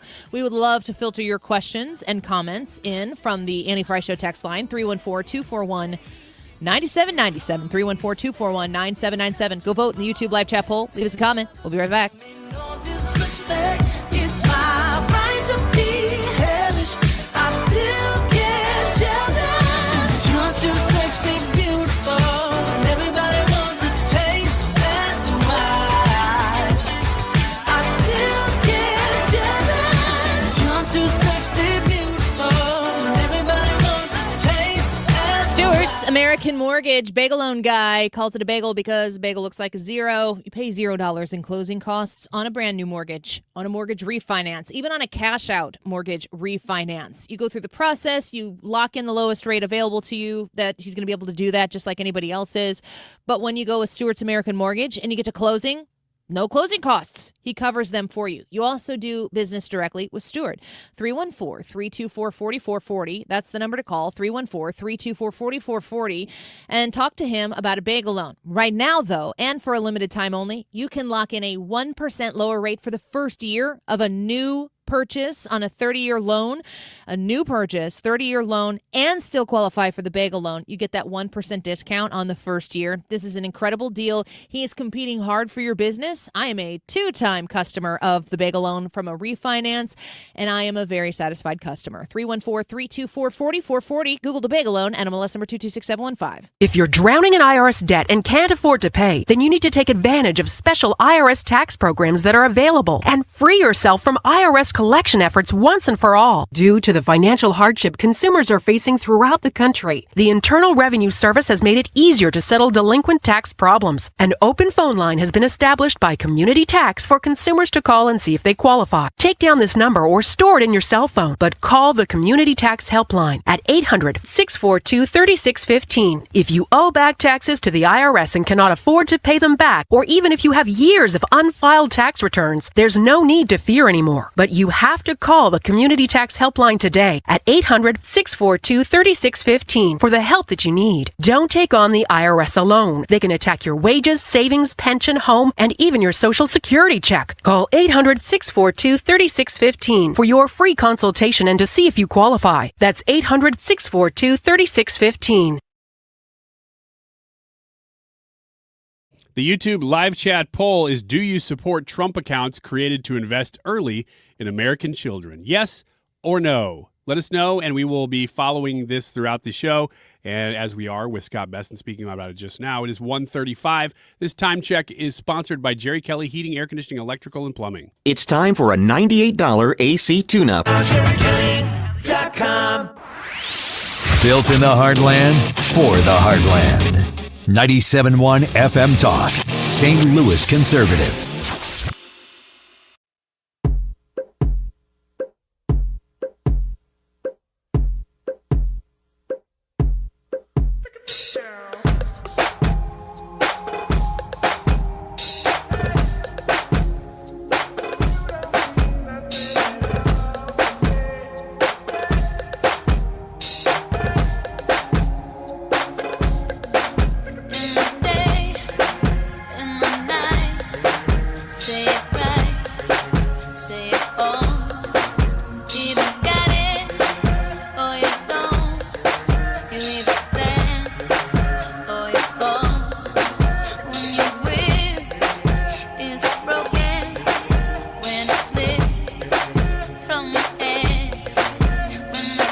Welcome back to the Annie Frey Show.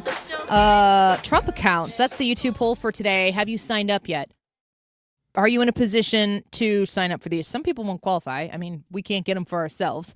But if you've got kids or grandkids, they certainly could qualify for it. And man, if you've got children or grandbabies that have been born during Trump's second term, that's the window of time that the $1,000 seed goes into the Trump account for those babies, and it belongs to the child. And I think that they can tap into it at 18. So here are a few bullet points regarding Trump accounts, just some information. Trump accounts are new tax advantage savings and investment accounts like special custodial IRAs for United States children under 18, created by the 2025 BBB, Big Beautiful Bill. Here are some of the benefits to it. It's free starter money. Eligible children that are born in 2025 through 2028 get a one-time $1,000 government contribution. So this does come from the government, i.e., don't forget, the government doesn't make money, they take money. That is $1,000. It comes from the Treasury, goes into the Trump account for babies born in 2025 through 2028. If you have a child or a grandchild that has been born in 2025 or 2026, IRS Form 4547, you got to do this. I don't care how much you hate Donald Trump. Do you hate dollars? Do you hate money? This is money that is going to go towards your child or grandchild. There are going to be people who don't participate in this because they hate Trump, and it's called the Trump account. Yeah. Yeah. Dumb? Yeah. Or principled.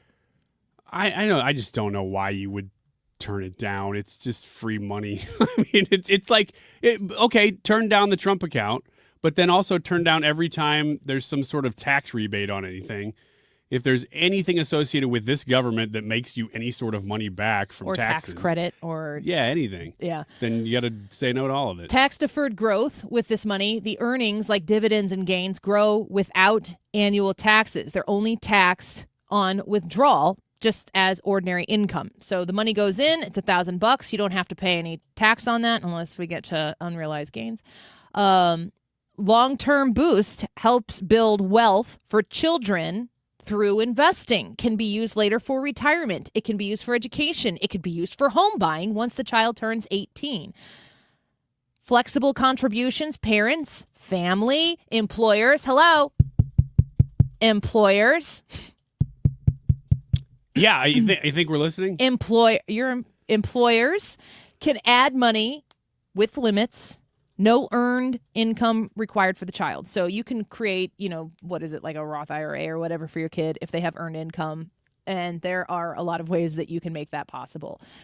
But if you're an employee, or if you're an employee of a company where they offer this, maybe you get a 2.5% for maybe like a 50% match on a 401k up to X percent of your salary. You get to invest that, and the company goes, okay, I'll match a portion of it. They say, we're going to provide you 6 months of maternity leave and 2 weeks of paternity leave. There are benefits out the wazoo that employers can offer to incentivize the best employees to say, no, I want to work over there. Trump accounts are one of those things.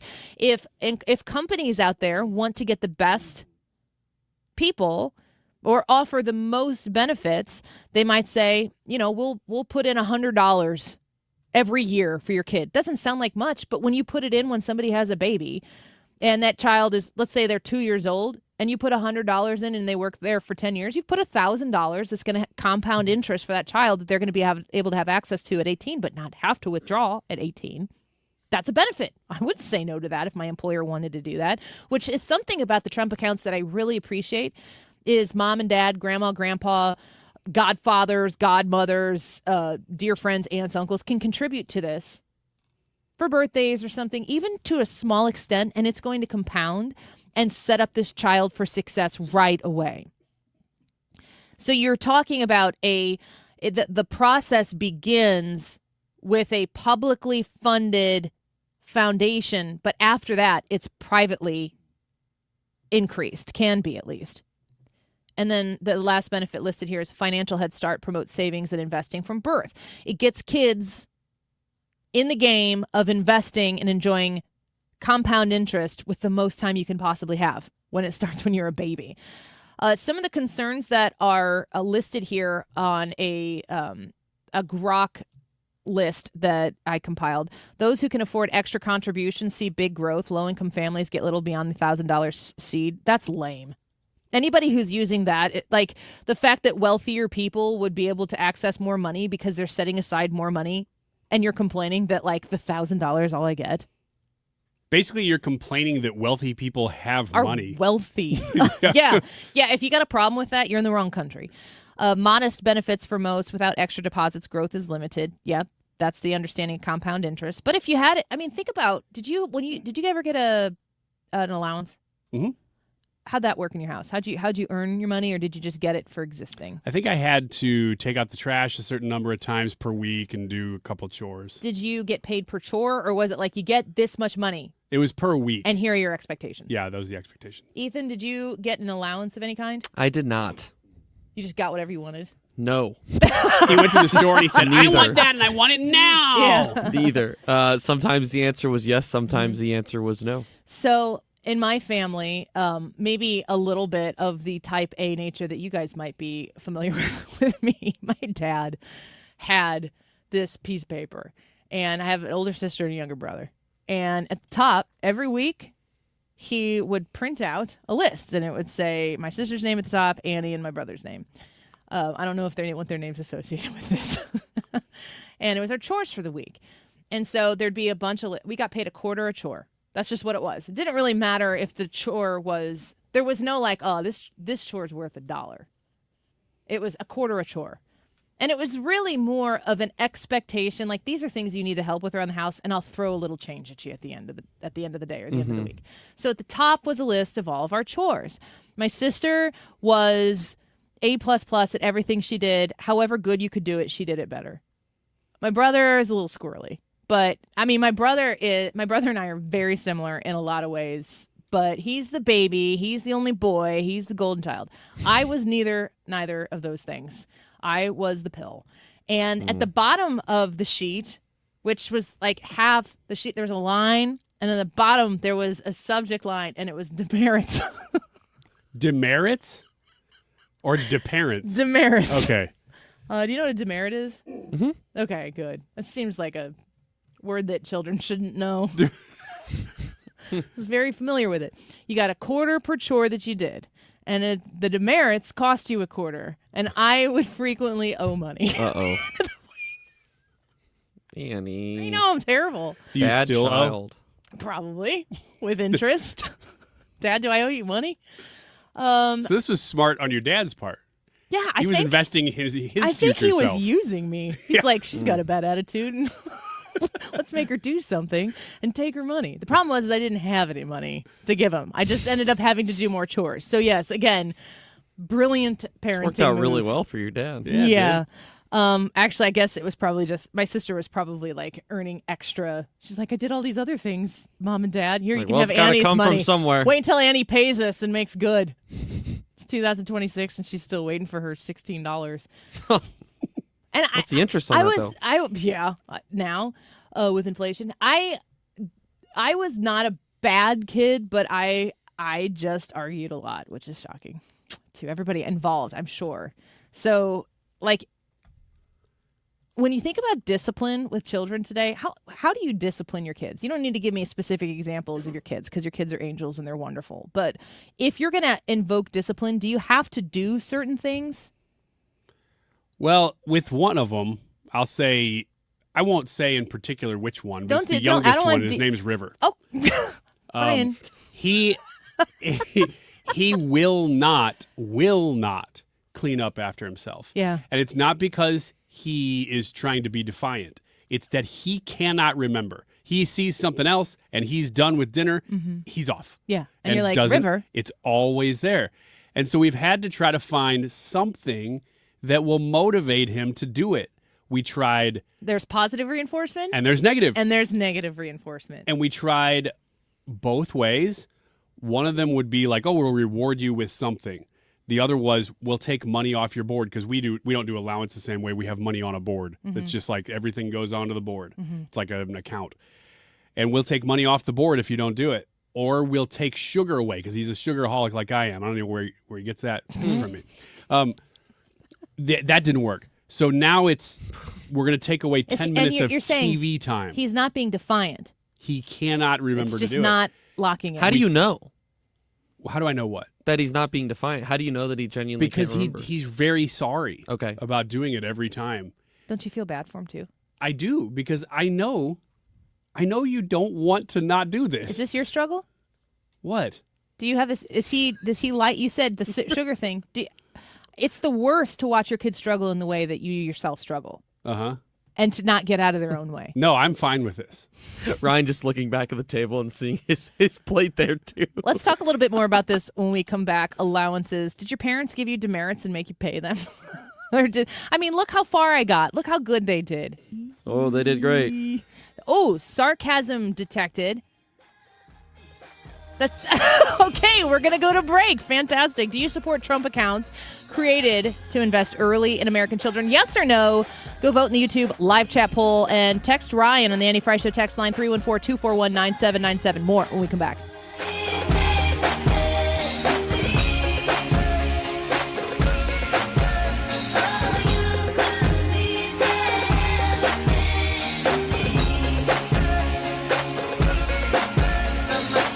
The Retirement Advisory Group. We're having another event, and I really, really would love to meet you at it. I get there at 6. The event starts at 6:30. Come sign up. It's free. It costs you nothing. Doesn't take long.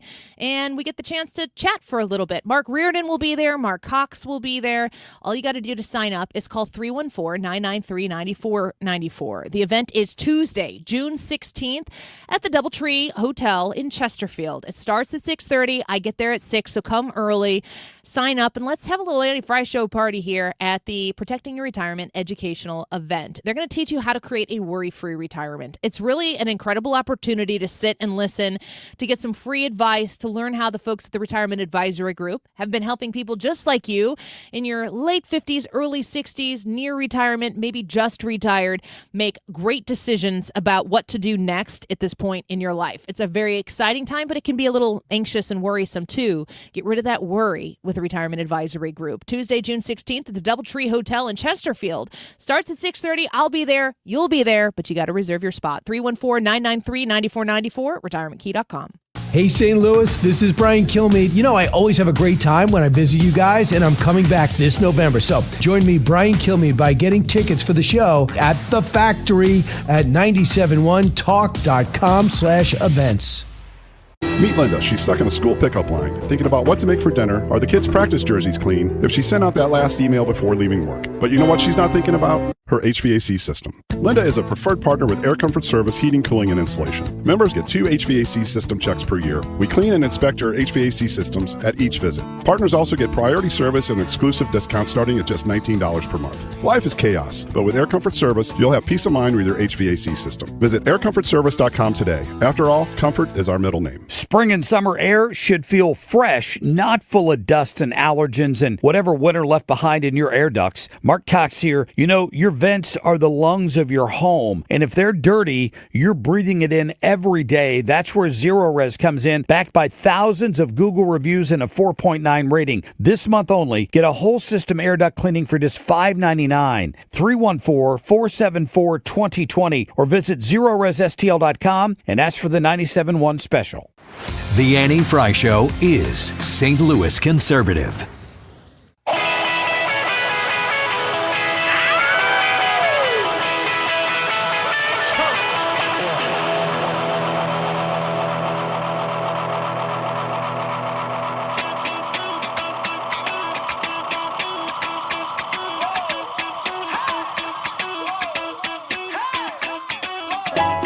Welcome back to the Annie Frey Show. We're talking a little bit about parenting, Trump accounts. That's the YouTube poll for today, and you can text us your thoughts on whether you like them or not. 314-241-9797. Get your vote registered over there on the Annie Frey Show YouTube channel. And just the idea of parenting your kids, providing an allowance. The reason why I asked you that question in the first place, Ryan, is if you did that, is because when you were a kid, you said you did or didn't get an allowance. You did. I did. What would you get? Do you remember? I don't remember, maybe $5 a week or something like yeah. that. It was basically to buy candy at the movies. Or Oh, I something. remember. I know exactly what I was spending it on when I first got an allowance, and it was Ninja Turtle stickers. Yeah. Because it was the exact amount I would get per week would buy me one pad of Ninja Turtle stickers. Yeah, and what would you do with them? I'd put them in my sticker book. And I still have that sticker book. And Yeah? I look at it and I go, that's a nice sticker. Do you have sentimentality when you look at that book? Does Yeah. it make you still? I mean, It makes me proud. how sad is it when you look back at something you had when you were a kid, something that was magical, and you look at it, you're like, oh, have you ever done that? Yeah, except not with this. There's- This I'm still very proud That's of. good. I appreciate that. Yeah, you're welcome. Because you spent a lot of time with that and you cared about it. There's this video that was going around. I almost shared it with you guys, but it didn't translate to radio, so I passed. But it's this little kid in a red Power Rangers costume. I don't know if you've seen this video. I'll maybe find it. And he's running around the living room doing like rolls on the ottoman, jumping on the couch, doing kicks and falling He's basically over. awesome. The Post shared that video and it says, imagine what this looks like in his mind. And you know, like that's the essence of childhood, that as the adult you look at that and you go, okay, kiddo, you go get him. But to the child, the music's happening. When you punch, you hear the whoosh, you hear the pow and all the different type of stuff that would be, in words on a Batman cartoon. I just think sometimes, I can't think of anything off the top of my head, but there are times where you look back and I'll tell you one quick story. When my brother and I, we used to play, grew up kind of in the country, on our own, didn't have neighbors other than my grandparents. And we had a creek behind our house, barns and everything. And my brother and I set out to build a fort, as you are apt to do. You ever build a fort? Oh, yeah. Have you ever, Ethan, Oh, yeah. participated in fort building? Absolutely. Were they ever magnificent? Oh, yeah. Why they you were say, great. in your Power Rangers running around the living room mind great, or you think they were legit great? I'm going to guess the Power Ranger one. What about you? We had one that my dad helped us build in our storage room that was used, like totes were used for it. And it was pretty awesome. Legit? We had a lot of fun in there. My parents would make flagstone paths in their landscaping or whatever because trees would get bigger on the farm, grass would stop growing, the landscaping would expand. You should see it now. And so they'd get these flagstones in, and they'd put them back by the barn and use them when they needed them. And so my brother and I, we went back there and we built a fort. And it was out of this, we built the wall, the flagstone wall. Was it huge? In my mind, it was. But I think that we built a flagstone wall that was probably maybe 15 feet long. I mean, that sucker might have been 18 inches high. I don't think it would. I mean, it might have been up to I would have probably been maybe 10 and he was probably 8. And the one thing I remember was we were like, we need to figure out a way to get things into our fort without having to leave. So we threw a rope over this big tree and tied a bucket to it and thought that was great. But then it was like, but what do we need to get into the fort from outside? And I just sit there on the back porch at my parents' house and I can look out at the area where we were building this thing, and it's so small compared to what was going on in my brain at the time. And we had so much fun, and we would fight, and then we would have fun, and we would have big, great ideas, and then we'd execute them. And you always thought something big was going to happen after the idea was executed. And the big thing that happened was the next big idea.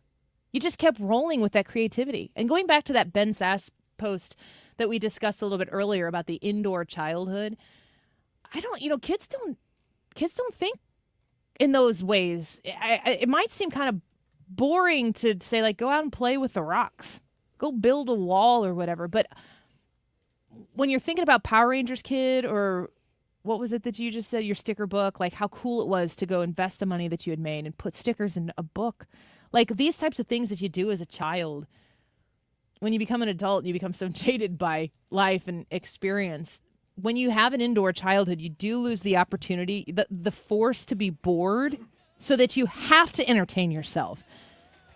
It's a hard struggle to try to avoid that.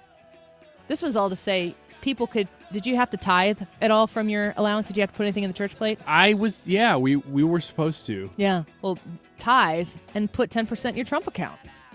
There you go. We'll be right back.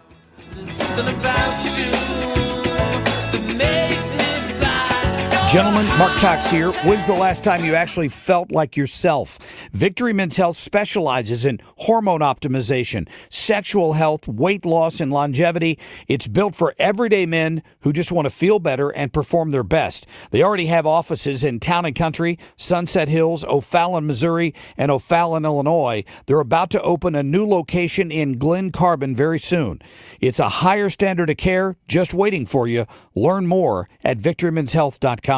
Wesley Financial Group is not a law firm, and Chuck McDowell definitely not an attorney. This is Chuck. If someone talked you into buying something really silly and you want to get out of that silly little thing, my advice, get the facts. Call me and I'll send you our timeshare exit kit absolutely free. Inside, you'll learn how timeshare works and all your options for cancellation. Call Wesley now for your free exit information kit. 800-948-7878. That's 800-948-7878. HomeshieldFoundationRepairs.com. Owner Matt Hayes, a wonderful person. I met him. I met his family. And he's just kind of like a local guy who's really good at foundation repair, expert level. If you call 314-271-9900 to have Matt Hayes come inspect your basement, to look at where the water is seeping in to the basement, causing the issues that are probably going to get worse. The question is how quickly. You're going to be able to reach a pretty trustworthy guy. 314-271-9900. You can check out the reviews that exist for Home Shield Foundation Repair. They back up what I'm saying. I just think it's important when you're doing business that you spend it with somebody who appreciates you, who respects your hard-earned dollar, and who's going to deliver a quality product and service every time they get the call. 314-271-9900 is the number to call for all of your foundation repair needs, but especially if you're fighting against that wet basement issue right now, you want an expert who can take care of the problem. Matt Hayes at Home Shield Foundation Repair, he's that guy. 314-271-9900, HomeshieldFoundationRepairs.com. If you suffer from burning, tingling, or numb feet, pay special attention as we discuss neuropathy with Dr. Patton, D.C. Doctor, what is neuropathy? Peripheral neuropathy is nerve damage to the feet and legs. What are the symptoms? The symptoms are numbness, burning, tingling, pain, and loss of balance. Is neuropathy treatable? It's absolutely treatable, and we have amazing results. If you have burning, tingling, numbness, coldness in your feet or hands or balance issues, call us at Comprehensive Integrated Health today for a nerve damage screening. The screening will tell if you're at risk for serious complications and if you're a candidate for our cutting-edge treatment program. Don't wait until your symptoms are so severe nothing can be done. End-stage neuropathy leaves people confined to walkers, wheelchairs, and even amputations. The first 10 callers will receive a free nerve damage screening. Call 636-538-5188. That's 636-538-5188 for your free nerve damage screening. 636-538-5188. KFTK FM Florissant. An Odyssey station. Caution at the White House. I'm Lisa Brady, Fox News. The teams have been going back and forth. Treasury Secretary Scott Bessent leading a White House briefing and facing a lot of questions about a memorandum of understanding between U.S. and Iranian negotiators. It would reportedly extend a ceasefire for 60 days and launch negotiations on Iran's nuclear program. There have also been reports the U.S. agrees to discuss sanctions relief. It is a multifaceted agreement, and nothing is going to be on the table until we see the Strait of Hormuz open. Bessent also reiterating the president's demand that Iran give up its highly enriched uranium, which an Iranian official has called a red line. Bessent says the three pillars of Iran's government, elected leaders, clerics, and the Revolutionary Guard, are having trouble communicating. We are being patient. We do not have unlimited patience. President Trump always prefers a peace deal. He stops short of confirming a framework has been reached or whether the president will sign off on it. The Treasury chief offering more reassurance that energy prices will ease once the conflict is over, and defending the economy as resilient after a key inflation gauge hit a 3-year high. The suspect in a deadly school shooting is granted a change of venue in Georgia. A judge in Barrow County, Georgia, will move the trial of teenaged accused school shooter Colt Gray to a new venue. Gray's attorneys argued he can't get a fair trial close to Appalachia High School, where he's accused of gunning down 4 people. The judge, however, says any potential plea deals need to be reached beforehand. If the expense and the time is going to go into arranging the jury trial, I want to plea early enough in advance that most of that can be bypassed, where we don't have to expend the resources, the time, and burden the other jurisdiction. Gray is accused of killing 2 students and 2 school staff. Fox's Eben Brown. America is listening to Fox News. I move mountains for a living. Literally. That means I don't carry hand lotion, and when it comes to serious heartburn, I don't mess around with anything but Rolaids Max Strength. Its dual-active formula has 1,500 milligrams of calcium carbonate and magnesium hydroxide that relieves heartburn fast. And the best part? The roll fits right here in my pocket, so I can get back to moving mountains. Rolaids spells powerful relief. 1,500 milligrams is our highest amount of antacid per tablet. Read each label. Use as directed. Keep out of reach of children.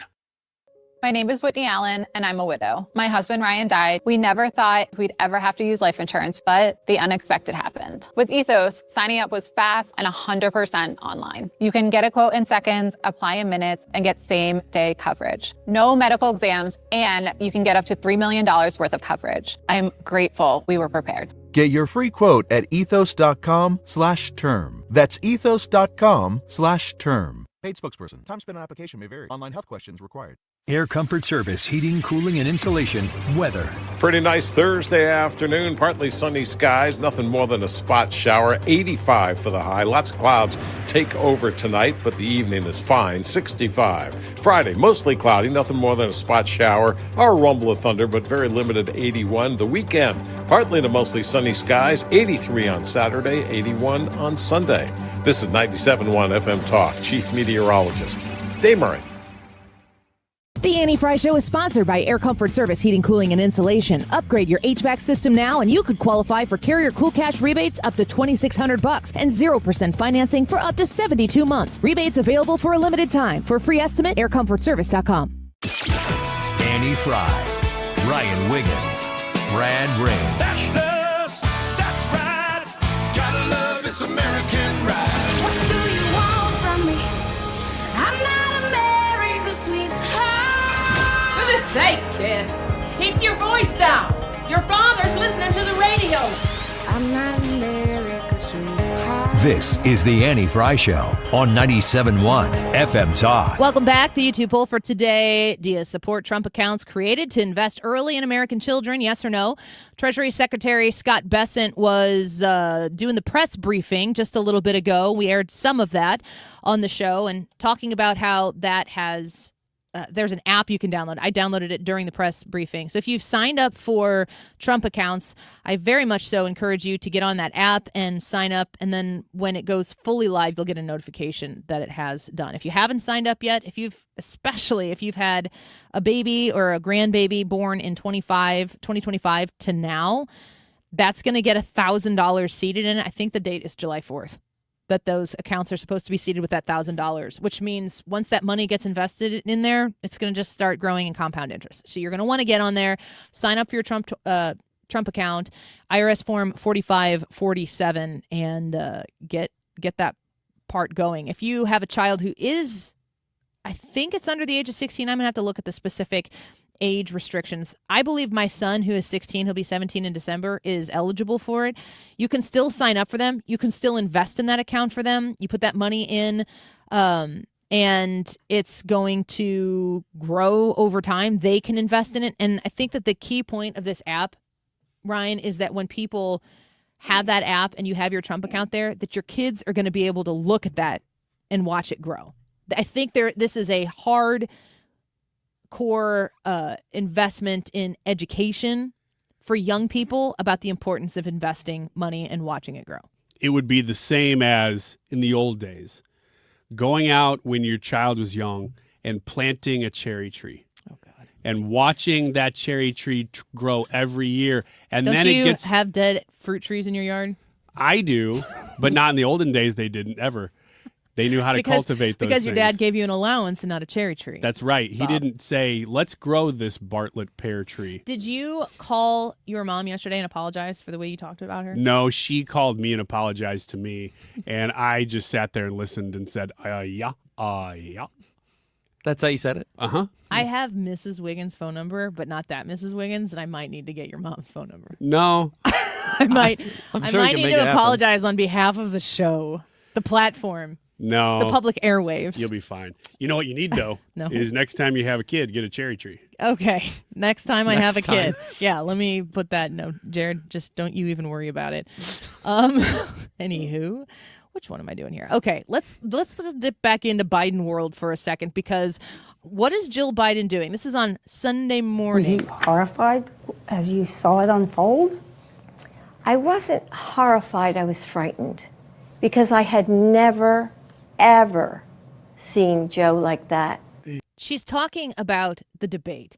Now, I will forever remember debate night, Ryan, because you and I were sitting next to each other at Dave & Buster's, and we had our jaws dropped the entire time of the debate. We were both going, what's happening? As good as you hoped that this, if you were, of course, a Trump supporter, as good as you hoped this would go for President Trump, you had no idea what was in store. No. And let me say before we move past this, I reference this probably once a week on the Annie Frey Show, that roughly 30% of the country, when polled, said Joe Biden won that debate. That's very annoying to remember. That's accurate. Here's more. With the COVID, with dealing with everything we have to do with, look, if we finally beat Medicare. Thank you, President Biden. Before or since? Never. Or since? Yes. Or You've since. never seen him like Never. that? No. What happened? I don't know what happened. I mean, as I watched it, I thought, oh my God, he's having a stroke. And it scared me to death. Joe, you did such a great job. You answered every question. You knew all the facts. This is what I tell my kindergartner after her first spelling bee. You said every letter you could come up with. Hang on a minute. Hang on a second here. You did so great. What? Good for you, Joe. Wait. So we're listening to this new interview with Jill Biden. Yeah, I think she needs money or something. And she's telling us, yes, I was lying after the debate because I thought he had a stroke, but I told everybody he did great. And now we're supposed to trust. I don't know if that's a fair assessment, because maybe she thought he did great for him. Oh, you're relative. being very nice. And let me ask the crowd, what did Trump do? Why? So she's accusing Trump of lying, but she is right now telling us that she was lying. She's lying. And we're supposed to trust what she's saying now, which is that Joe Biden, that was the worst moment she ever saw of him. That night was so incredible, historically, to watch. We sat at Dave & Buster's. We knew that it was going poorly, but I got in the car to drive home, and I thought to myself, it couldn't have been that bad, because it went however bad you would have imagined that it could possibly go for either one of the candidates. You saw Joe Biden, and you thought, I missed something, because we're sitting there, people coming up and talking to us. We're talking to each other. We're on a live stream during the whole thing. It's Dave & Buster's. We're out there and we're just like, we're working. So I went home. I listened to Sirius XM and I listened to the Fox News coverage on the way home. And I'm like, oh, they're saying this was terrible for him. What are the other guys saying? I turn over to CNN. I turn over to MSNBC. Rest in peace. And they were like, this was a disaster. And I'm like, oh my gosh, I think it was actually that bad. So then I get home. What does Fox News do at 1 a.m.? They run the debate. I watched the whole thing again at home. And it was... How long was it? Probably an hour and a half. Hour and a half. Maybe. Wow. I rewatched the whole thing laying in bed. I think Jared might have watched it with me. I don't know. And it just was unbelievable. And we were like, he's cooked. This is it. There's no way that you can recover from this. But the real question that I have is how long Jill Biden's lying through her teeth here, saying that she had no idea. She'd never seen it. And like it's that. never been that bad since. Yeah. I'd like those her tapes to be released of the investigation into him having classified documents in his garage.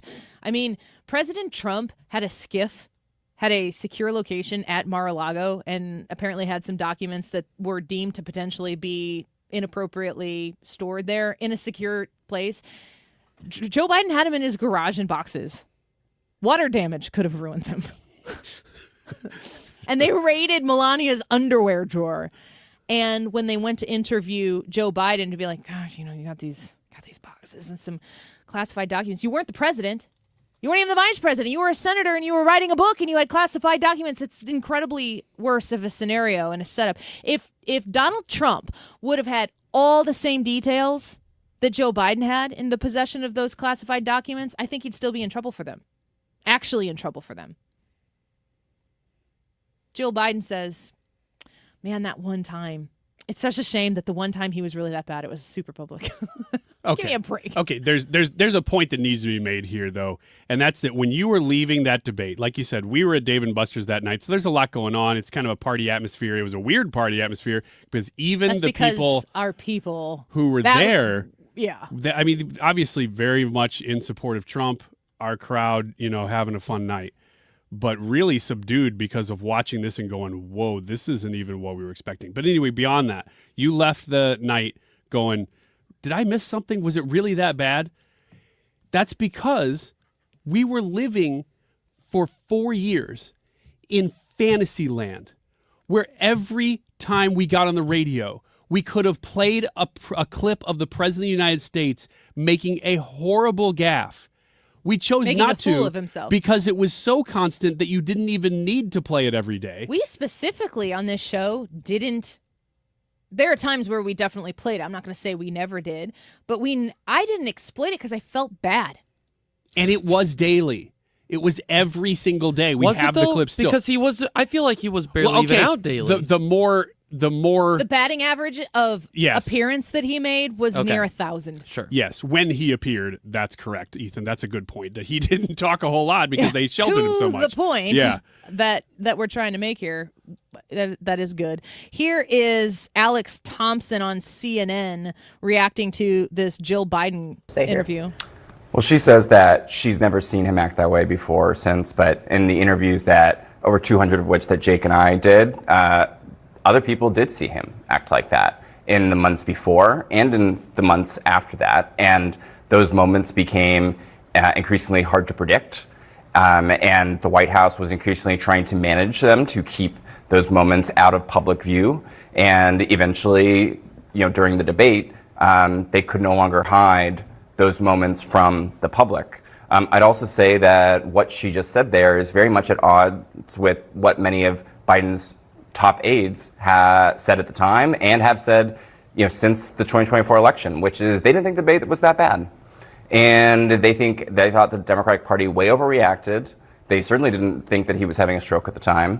And they thought it was, he was clearly trying to say big pharma and instead of beat Medicare. And that this was a whole, tempest in a teapot overreaction. But Jill Biden is now saying that at the time when she was watching, she thought her husband, the President of the United States, was having a stroke.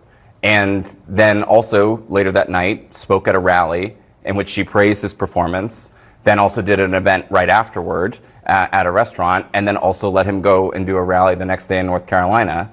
That seemed...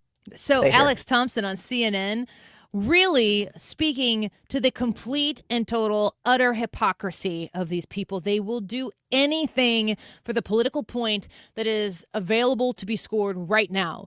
They're not trying to win a war. They don't even know where the war is. They don't even know what the war is. They're trying to win the battle that they're trying to manifest, that they think that they can win. And the only way that they can do that is with a media that would permit them, that would lay the foundation, the opportunity for them to play in an unfair fight. To your point, Ryan, which Alex Thompson of Axios just said there, the media was saying they didn't do that bad. He didn't do that bad. They blew it out of proportion. And to Alex Thompson's point, while the media was saying he didn't do that bad, Jill Biden apparently thought he had a stroke.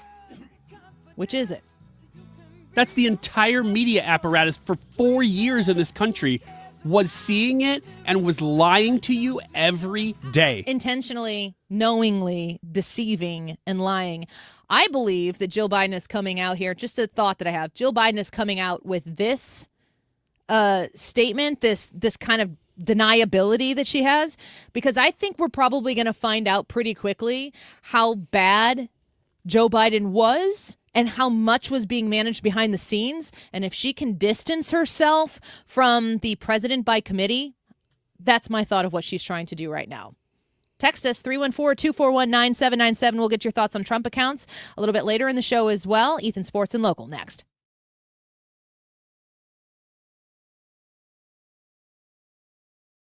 Mark Cox here. Join me, Annie Frey, and Mark Reardon, along with Bob and Tammy Kershaw of the Retirement Advisory Group, to learn how to create your worry-free retirement. We'll meet June 16th at the DoubleTree Hotel in Chesterfield at 6:30. Here are Bob and Tammy with more. Are you nearing retirement or already retired and wondering how to turn your 401k and IRA into a worry-free retirement? Would you like to learn the strategies that give you market growth but protects you from market losses at the same time? Would you like to get a free personalized retirement income plan? And did you also know if you're 59 and a half or older, you can roll over your company retirement plan tax-free to create a worry-free retirement? If you're 59 and a half or older, you cannot afford to miss this event. Have a worry-free retirement. Join the official financial advisors of my show, Bob and Tammy Kershaw, at the DoubleTree Hotel in Chesterfield, Tuesday, June 16th at 6:30. Go to retirementkey.com. That's retirementkey.com. When you're injured on the job, you need more than just a workers' comp lawyer. When you need a fighter, you need us. Morgan & Morgan, America's largest injury law firm. For the people. Visit forthepeople.com for an office near you. Working full-time but still falling behind? Learn how real estate education can help you build income and get ahead. On your terms, text radio to 88007. That's RADIO to 88007. Presented by Lifestyles Unlimited. Don't let tax refund worries hold you back. File now with TurboTax on Intuit Credit Karma. They'll find every credit and deduction to help you get every refund dollar you deserve, or your money back. Start filing today in the Credit Karma app. You're listening to The Annie Frey Show. 97.1 FM Talk. St. Louis Conservative. Hold up. Check it out. Sports and Local. Doobie Doobies, Doobers and Doobies. It's one of the greats. I hate that Yeah, one. one of the ones that you did. Son of a gun. Yep. Son of a nutcracker. Whatever. It's fine. Sports and Local with Ethan. It is indeed that time.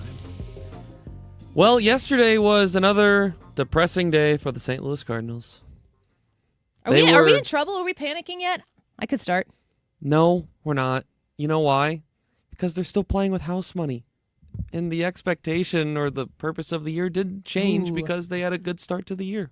Ryan, I'm just going to say this sounds like prepared remarks. Yeah, it does. Doesn't it? I don't like it because it sounds like he has made the turn in his head. I know, and he's prepared to be comfortable with the... He's like, it doesn't matter if we lose now. Wait a minute. It sounds like you're saying we're going to lose now. The Cardinals lost yesterday 2-1, and when they gave up and the whose second... fault was it that we lost and lost the no-hitter? Ethan's. Was it mine, Annie? Oh, I think so. Oh, interesting. Because after you showed me, I turned it on, and then they lost the no-hitter, and then the game, and I felt guilty, but I was like, ooh, I could blame Ethan. I think it's Mark Reardon's fault, and this is why. We can blame him. He's I not was here. very carefully informing people yesterday that there was a no-hitter going on. He was going around with through 7 innings. the score up on his phone. Like, he had the phone 3 inches from Ryan's face, and he was going, shh. I felt weird about it because I felt like I had pressure on me to achieve the no-hitter then. Don't say anything. Don't say anything. I said So it it's kind to of everyone. saying something. Kept saying it to everyone. It was the 8th inning. And Mark said, rather than watching on the TV that's outside of our studio, said, I'm going to go pull it up in my office. And I said, Mark, I wouldn't change anything that you're doing. Everybody stay right where you are. And then immediately after that, they get the first hit, and you hear from his office, dang it! I'm sure, is that what he said? That's not what he said. Yeah, I don't believe that's what he said. Kind of close to that, though. A couple of similar letters. So the Cardinals ended up losing 2-1 final score yesterday. Dustin May carried get that a loss. no-hitter into the 8th inning. That's the deepest the Cardinals have gone no-hit-wise since Miles Michaelis in 2019 that I can remember. Is May that good, or were the Brewers bad? No, the Brewers have a good club. I mean, like yesterday though. Oh, no, he was dominant. He was very good. He had a phenomenal start. Best Cardinal start of Ethan the year. knows because you spent our whole show watching the game.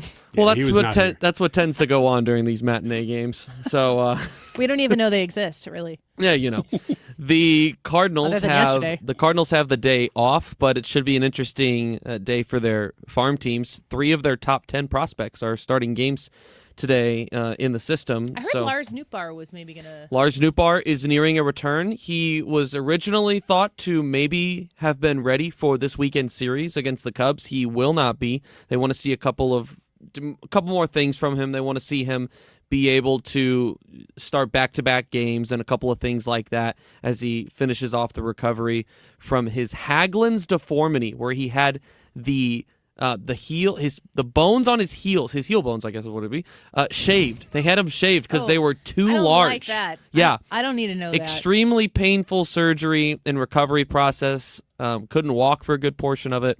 So he's finally about to return, but he won't be ready this weekend. So hopefully we get to see him next week against the Texas Rangers. Connie says on YouTube, Jack Buck always said baseball season starts on Flag Day, which I think is Trump's birthday. It is coming up 14th. very soon. I think it's 2 weeks away. 14th? June 14th. So that's also Mike Claiborne says the same thing. That is his first evaluation checkpoint. The Cardinals be above 500 on Flag Day? Yes, 2 weeks. I think they can hold above 500. They are. Oh my still, gosh! Listen to the way he's talking about know. this. They're 5 games. Hedge. Yes. No, I said yes. We know. It's not not that you said yes. It's how you said it. You must have voted for Bush because you are hedging, my man. Bro, I don't know what I'm doing. Neither does Ryan. Next story. Let's see. The U.S. News and World Report just put out their 2026-27 best places to live rankings recently, where they highlight the top 250 cities in the country based on. Here we go. Congratulations, Wentzville. Man. Hey, Ethan, you know how we were talking about how you said it just before? It's kind of affordability. A little bit of a tone there. Desirability. I love Wentzville. It's one of my favorite places. I don't even know if it's on the list. I'm just assuming. Job markets and quality of life. Shots fired at Wentzville for no reason. Darn right. What's on it? Give it to us. You ready? Give it to us straight. No chaser. Finishing at Collinsville, Illinois. What? Finishing at number 29 on the list. Of Best how many? places to live in the USA. St. Peters, Missouri. St. Peters. All right. St. Peters is looking at Wentzville going, you see that? And Wentzville feels pretty bad now. They received a overall score of 6.8, population of 60,000. I need to know the Ryan Wiggins scale. Median home value is $278,000, offers a lower cost of living than most similarly sized cities. Way to go, St. Pete. At number 30 on the list, just one spot behind him, was O'Fallon, which is basically connected. Right so there. This feels a little bit silly to me. St. Charles came in at number 52, and Florissant, Missouri, at number 152 on the list for Did best any places. Illinois areas make This article only featured Missouri. Okay. So I couldn't tell you if Illinois was on this list or not. We Just can like certainly most St. Louis media. do a little. Aw. I could do a little bit of Hey, research. that's why I'm here. I'm the St. Louis media DEI hire. Let's talk about Illinois a little bit. We had Illinois Policy Institute on today. Yes, we did. Check that box. Bryce Hill. You guys And done? you know what he did? Talked about raising Texas. That's Not that he wants it. That's why everybody is living in Missouri and saying this is a great place to live because it's not Illinois. Yeah, they're going further and further west too. Mm-hmm. Okay. Just like old Sneaky Pete in there on the list. Fievel, but anyway. I want to mention this real quick as well. If you notice that the Busch Stadium grass looks a little bit greener, I was noticing that. then that is because they just, for only the third time since building Busch Stadium number 3, replaced the grass during this past homestand. So they have switched from Kentucky bluegrass to hybrid Bermuda grass. Oh. Because that one handles the heat and humidity that a St. Louis summer places on it a little So the bit better. Kentucky bluegrass guy got fired. They went, "What the hell were you thinking?" He was You a put in Thomas that?" Massey fan. You ever been to a St. Louis summer? Get out of here. That's what they said to Kentucky Bluegrass guy. Do you have the Pizza Hut story? I love it that it's a guy. The Pizza Hut story. Do you have it? I saw that you sent it to me. Do I have it right here in front of me? I do not. What are you even doing? What do you mean? What am I doing? I'm doing What's my going segment. on? What are we doing? What are we doing? Was that a Fox 2 story? I think it was a Fox 2 story. Where did I send it to you? You sent it to me on Messenger, Well, then which I don't currently have access to at the moment in front of me. This is very poorly done. You like it because for once you're not a part of it. That's right. I had nothing to do with this. Listen, this was thrown on me out of nowhere. No, it's okay? not. It was literally sent to you on Facebook Messenger I at was an earlier, more responsible date. fully unprepared for this, and I'm still trying to find it and cannot find this story. Give us Are a you looking rough for it? idea. Are you looking for it too, Annie? Anything? Kind of like hanging you out to dry. Yep, I'm drying real good here. The Pizza Hut retro 90s Pizza Hut thing is a culture thing for millennials. Do you care about that at all, Ryan? Do you care about going to a Pizza Hut and seeing the Pizza Hut glass where the top fixtures, the salad bar? It has the architecture. I like it. Yeah, I do. Does it like make? Is it? I can't tell you I'd go any more often, but when I drive by it, I go, "Oh yeah, that's one of the Pizza Huts." Huts are not even. No, they don't look sit like down. that. No, they're not even sit down anymore. Oh, I didn't know that. They're like gas stations and stuff. drive-throughs. Order ahead of time and drive through. Yeah, it's a Fox 2 story here. Yeah, I got it. Okay, go ahead. So basically, over 150 Pizza Hut locations. Now, this is specifically owned by Yum, with an exclamation point, brands. They have recently revived the 1990s aesthetic at Pizza Hut, including the painted lamps, the red cups, the checkered tablecloths, the new, it says, old designs, in quotations, new old, designs from the Louisville-based company have caused hundreds of users on social media to embark on pilgrimages to these nostalgic locations. So, if you're wondering, where can you go and get the retro vibes at Pizza Hut? The closest ones, it looks like, on the Illinois side, they have one in Anna, one in Quincy. Let's see. Everything else is a little bit farther north, it looks like. In Missouri, they have one in Pacific, so out near Six Flags. They have one in St. Peter's. And St. Peter's again. Here we go. Yeah, you do that, and then you start making lists. Do whatever you want. And they have one in Washington, Missouri. Median home price of $276,000 and a nice Pizza Hut. 278. Get it right. Sorry. Show a little bit of respect. I would enjoy going and sitting down at a Pizza Hut that looked like it used to. Would you do it often, though? Well, I mean, it probably depend on how close I was to one, but I mean, my family, we go to Applebee's. I always talk about the 2 for $25, but I know everybody knows what they get there. The Applebee's in Edwardsville, Glen Carbon, gives great service, and it's not, I mean, a lot of times it's generally speaking the time we go, because we'll be eating, if we do that, it's a 7:30, 8 o'clock dinner, because we probably are getting done with the game or something. But if there was a Pizza Hut in town that you could go in, get good quality service and yummy food, and my kids liked it, then yeah, I think I would. I think I would do it once or twice. I just don't think that it would generate what they think it would. But we'll see. I also think it matters when you go there and you like it because there's a sentimentality to it for you. But if your kids like it too, yeah. Well, it's really like what ends up being easy for your family. Would we have the time? Now we're all in the summer and everybody's got time. But throughout the year, do we have time to go sit down and eat pizza at a restaurant? Not usually. I think my advice to families who are on the move and eating out a lot is if you're going to eat out, if you need to eat out, to try to sit down, because at least you get the benefit of sitting around the table with your family. You can't. You could go home and you could eat, but sometimes when you go home and everybody's like pulling things out of the refrigerator and trying to get fed and get in the shower and get through everything, at least if you go out to eat and you don't do the drive-through or the takeout, at least you get to sit around a table and talk with your people. That's a benefit too, which I think is something, getting people back around the table is a valuable thing for the culture, certainly. Trisha's going to join us next. Annie, are you okay? Right around the corner. Illusion never changed into something real. Wide awake and I can see the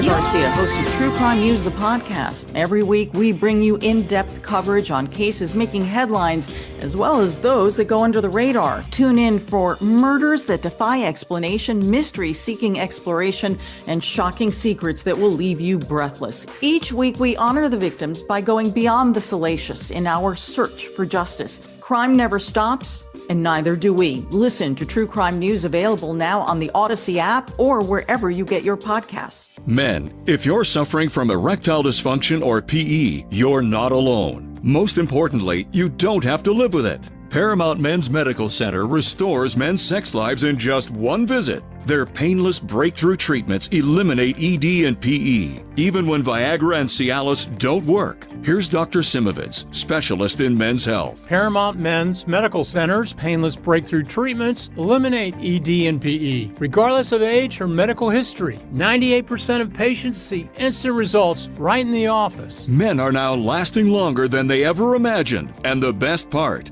at Paramount Men's Medical Center, your consultation and first treatment are free. Qualified patients even get their testosterone checked free. Call 314-887-4333. 314-887-4333. Take control of your sex life. Call now. 314-887-4333. The summer heat and humidity will be here soon. Is your air conditioner ready? This is Corey with Air Comfort Service Heating, Cooling, and Insulation. If your cooling system hasn't been checked to be ready for the warm weather, call Air Comfort Service. AC checks keep your equipment operating at maximum efficiency, prevent repairs, and extend the life of your equipment. For every AC clean and check booked in April, we'll donate a bag of pet food to Open Door Animal Sanctuary in House Springs. Stay in your comfort zone with a cooling system check from Air Comfort Service Heating, Cooling, and Insulation. Visit aircomfortservice.com. That's aircomfortservice.com. Wesley Financial Group is not a law firm, and Chuck McDowell definitely not an attorney. This is Chuck. If someone talked you into buying something really silly and you want to get out of that silly little thing, my advice, get the facts. Call me and I'll send you our timeshare exit kit absolutely free. Inside, you'll learn how timeshare works and all your options for cancellation. Call Wesley now for your free exit information kit. 800-948-7878. That's 800-948-7878. Hey, if you haven't heard us talking about it, Brian Kilmeade is coming to town on November 21st at the Factory. This is going to be a fun show just based on the fact that he's been here and he loves coming here, and we get the best shows. I'm telling you that right now. Even when he's on tour, I think Brian Kilmeade brings his best to St. Louis, and we all have a great time. Looking forward to seeing you there. If you get your tickets, you can get those right now at 971talk.com or 971talk.com/events if you want to go directly to the page. The show is November 21st, so get your tickets now. It is 2:34. This time check is sponsored by Jerry Kelly Heating, Air Conditioning, Electrical, and Plumbing. It's time for a $98 AC tune-up. For details and a list of all station contest rules, visit www.971talk.com/rules. Celebrating 250 years of freedom and 25 years of 97.1 FM Talk in St. Louis.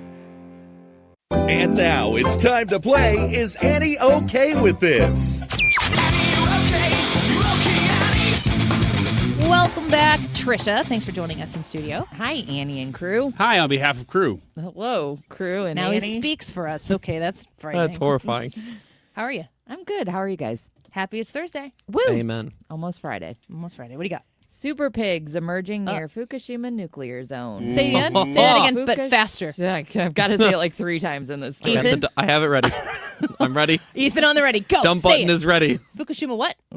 Researchers in Japan say hybrid super pigs are developing near the abandoned how it Fukushima ends. nuclear zone after domestic pigs escaped during the 2011 disaster and bred with wild boar. Do you know anything about this, Ryan? You're You're a from Japanese what I've expert. heard, this is when people say something's very uncommon, they will refer to these pigs. The Fukushima super pigs, yep. Yes, because they can fly. What kind of pig? Did that get said? Or See what I'm saying? I don't You know had to if go that there. part You got had to said. get there. I love a good joke and a hand holding. It's great. New study found that the hybrids inherited rapid breeding traits from domestic pigs, accelerating population growth in the wild. Scientists say the findings could help wildlife officials better manage invasive species and population surges in other parts of the world. Annie, are you okay with super pigs? So they breed really fast? Is that the only thing they do? That's what the story says. This sounds like an Elon Musk's fix for the declining human population. Mm-hmm. So they just breed quickly. That's their superpower? Yep. And you can tell because they're wearing capes? Yep. And they're flying around. Okay. A bunch of They're them. breeding in the air. That's where it's exciting. Quite the scene. Oh, God! No, pig, that's a drone. Is there anything else? I mean, is there anything about them other than their That's it. vitality? They that got is they got a super? cool name and they can breed real fast. No. No. Hey, that must be a super pig. Hit that button, Ethan. I really didn't I want meant to the because dump I was button so enjoying nobody had to hear where that that. was going. Holy cow! Holy pig! What So- did you just do? Sound like an alarm clock. Do you need to go to It your wasn't an doctor? alarm clock. Scientists are like, oh, man, this is fun work. What are these frequencies? Let's get some more animals out near these sites. Could somebody get Mark Reardon? I'm done. Sorry. Sorry about this story. Yeah, this is on you, Trisha. I blame you. That's Hey. the worst thing that's ever happened to me. Hey, Tom, maybe if you and Pam go stand at the Stop at the it! nuclear site, Stop maybe it. you'll Oh, become a God. super one, too. Oh. Stop it! Oh, God. Trisha, Yes. Ethan. go. I'm gonna throw this tape dispenser at I Ryan. can't believe they're paying us for this. Should I move on? Did we hit Yes. the button? Is there a button? Yes, the We button's hit the been button. I don't pushed. have headphones. That's okay. United flight diverts after passenger tries to open door. A United Airlines flight from Newark to Guatemala City made an emergency landing near D.C. after a passenger attempted to open a cabin door mid-flight. Crew members and passengers restrained the individual after authorities say the person also assaulted another traveler. Whoops. Experts noted.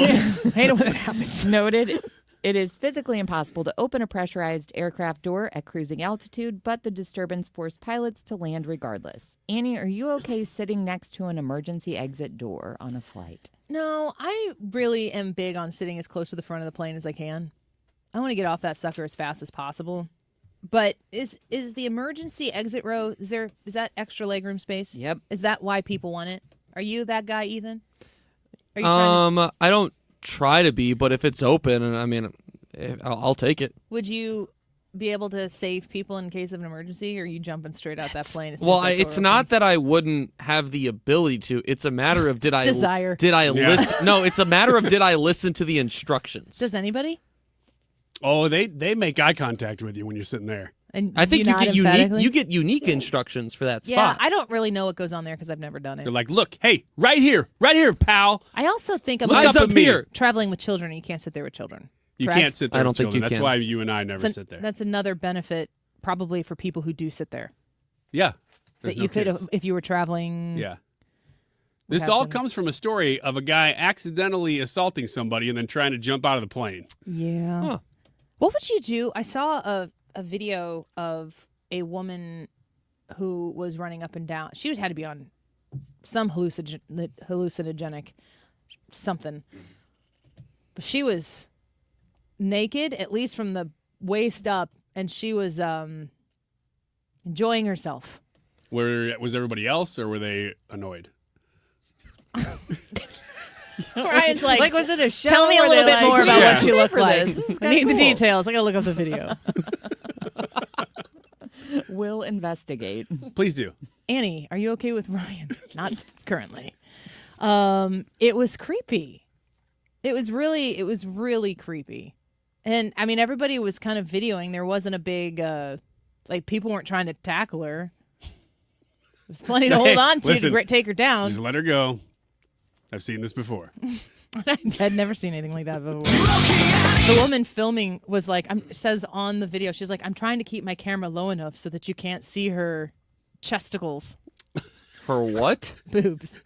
Sorry if you didn't understand the technical No, term. I did. Yeah, that's the scientific term. Yeah. Anyway. Trust the science. What was the question? A yay or nay on an emergency exit row? Nah. Row. Nah. Nah. All right. Nah. It's too far to the middle. Fight breaks out at an Ohio kindergarten graduation. A kindergarten graduation in Ohio turned chaotic when a fight broke out inside the auditorium at a Catholic grade school. Police say the brawl started over a seating dispute between attendees. Video from the scene shows multiple adults throwing punches and pulling hair before bystanders stepped in to break it up. School officials confirmed no children were hurt during the incident. Annie, are you okay with fighting? All right. Yeah, it kind of depends on the circumstances. I learned how to box for fitness, but also for self-defense. I was pretty decent at it for a middle-aged lady. So organized fighting, yes.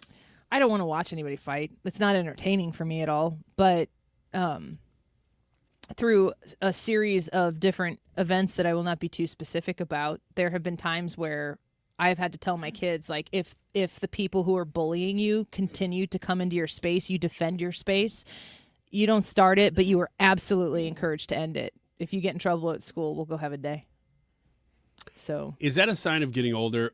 Because when I was younger, and probably even a couple years ago, I would have looked at a fight online or wherever, even in person, and been like, "Oh yeah, I'm going to watch this fight." No, I never. I'm still in that. And now you like watching fights? Right? I when I see them, I usually watch and see what happens. You see what happens. Yeah. That's a good X's and Y's question because I've never cared to watch fights. I'm repulsed by it. Yeah, I would, if it were on, I would intentionally look away. Oh, I've gotten there now, but that's what I'm saying. In the last couple of years, I find when I see it online, Have I'm you like, ever been I in a don't fight? want to watch this. Not like that. I mean, I've been in Do you want to throw a couple rights kind of fight, but not. What does that fight. mean? Just somebody gets mad and throws a punch, and that's the end of it. Have you ever gotten mad and thrown a punch? I don't think so. Yeah. So you caught the. I've been on the receiving end of. Did you deserve any of them? A sucker punch once, dude. I was freaking pissed because Yeah. I was just walking, and boom, I got hit, and that kid. Never. Oh no, this is where it gets good. Come on. Just generalize. That kid Name didn't have a names. great time after that. There was a lot of Backup? There was a lot of backup. It should be. Yeah. Especially if you sucker punch. Oh, that was the worst. Ethan, man. you ever get in a fight? No, I had opportunities, and looking back, honestly, better I than wish I wish I would have. Looking back, like there was times where I wish I would have stood up for myself. Were you being bullied? Yeah, when I was getting picked on in like middle school, mostly middle school, where I mean, you throw one punch, and how much does that save you down the road? Probably enough. What would your parents have done? They always encouraged it. I was always just scared too. I was very much at that point in my life in the flight. Like I was not about it. I feel like I've kind of transitioned. Do you know anything about that bully today? Yeah, like funny part is that all those guys, like once I got into high school, was pretty much cool with all of them. A lot of them I played sports with and stuff. I just did not get along. I was considered the goody-goody, and then the older I got, the more just it was like, all right. Do you regret being a goody-goody? No, but I wish I would have like stood up for myself a little bit more than I did back then. Man, there are a lot of people listening right now who can relate to that. Mm-hmm. Especially at that age. The age you're talking about, man, you do one thing, nobody ever comes back at you. Trisha, you have more stories? What? Mystery. It doesn't matter. Like to know? Well, I'll wait until the other side of the break to find out what happens next. Can you say? Sure. All right, stick around. We'll finish up Annie are okay when we come back. Plus the YouTube live chat poll results. Do you support Trump accounts created to invest early in American children? Yes or no? Back in a minute.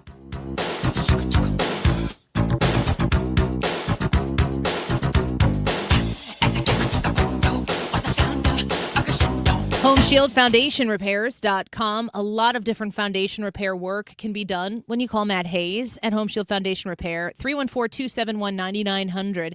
Matt Hayes is a local guy. This is a local business owned by Matt Hayes and his family right here out of St. Louis. And if you have a foundation concern, the phone number, 314-271-9900, will hook you up with Matt Hayes and his incredible team to get to the bottom of the problem so that you can get a solution implemented right away that is one you're going to be able to count on, that's going to last. If it's a waterproofing issue that you have in your basement, if water is causing the foundation to degrade, if it is uneven concrete on your pool patio or the sidewalk, maybe walking into church, and you know it needs to get fixed. These are some of the different ways that Matt Hayes and Home Shield Foundation Repair can restore your foundation, your concrete to the state that it needs to be in. 314-271-9900, 314-271-9900, online right now at HomeshieldFoundationRepairs.com.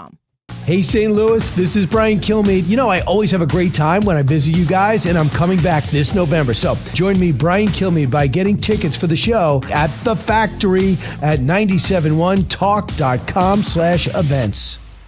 It's time for you to get to know my friends at Lit Cigar Lounge in Chesterfield, where luxury meets comfort. Mark Cox here. They have a great selection of rare bourbons, whiskeys, craft cocktails, anything you like to drink, cold beer, premium hand-rolled cigars from the finest makers in the world, even private lockers that are available if you choose to.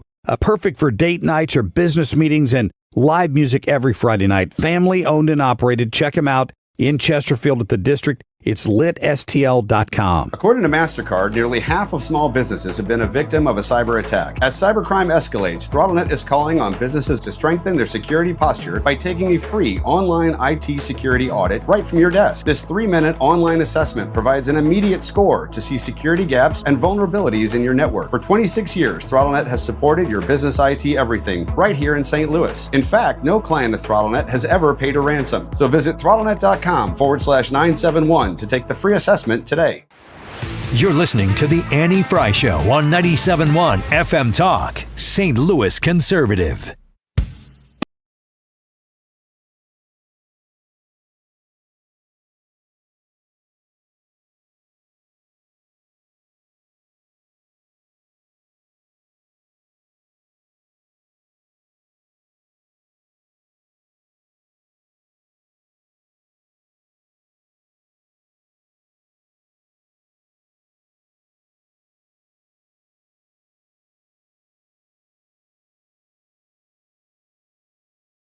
Show the results to the YouTube live chat poll for today. Do you support Trump accounts created to invest early in American children? Yes or no? We'll also read a few text messages here before we wrap up at 314-241-9797. Trisha's in here with us. Hi again. Hi again. You got a few more Annie, are you okay stories for us? Sure. All right, what do you got? Yep. Internet backs Domino's worker and viral refund dispute. Okay. A viral social media video is drawing support for a Domino's employee after she calmly handled angry customers demanding a refund for food they had already eaten. Did any of you work in retail or food service? Both. Neither. Food service. You waited tables, right, Ethan? Mm-hmm. And I think I've been to when you worked at Applebee's. I waited tables. I bartended. I worked at a Dairy Queen. I worked at a Golf Galaxy. Okay. Were people, on the whole, did it destroy your confidence in humanity? Nah. Or some people are great, some people aren't? Yeah. Okay. Good to know. What about you? You said, well, you did golf. Yeah, I only worked at golf courses as a cart boy. Did you? Bet you got some nice tips. Did you grow to like or dislike people any more or less as a server? No, kind of like Trisha said, you had some that were great and some that were like, I hate people. Yeah. Okay.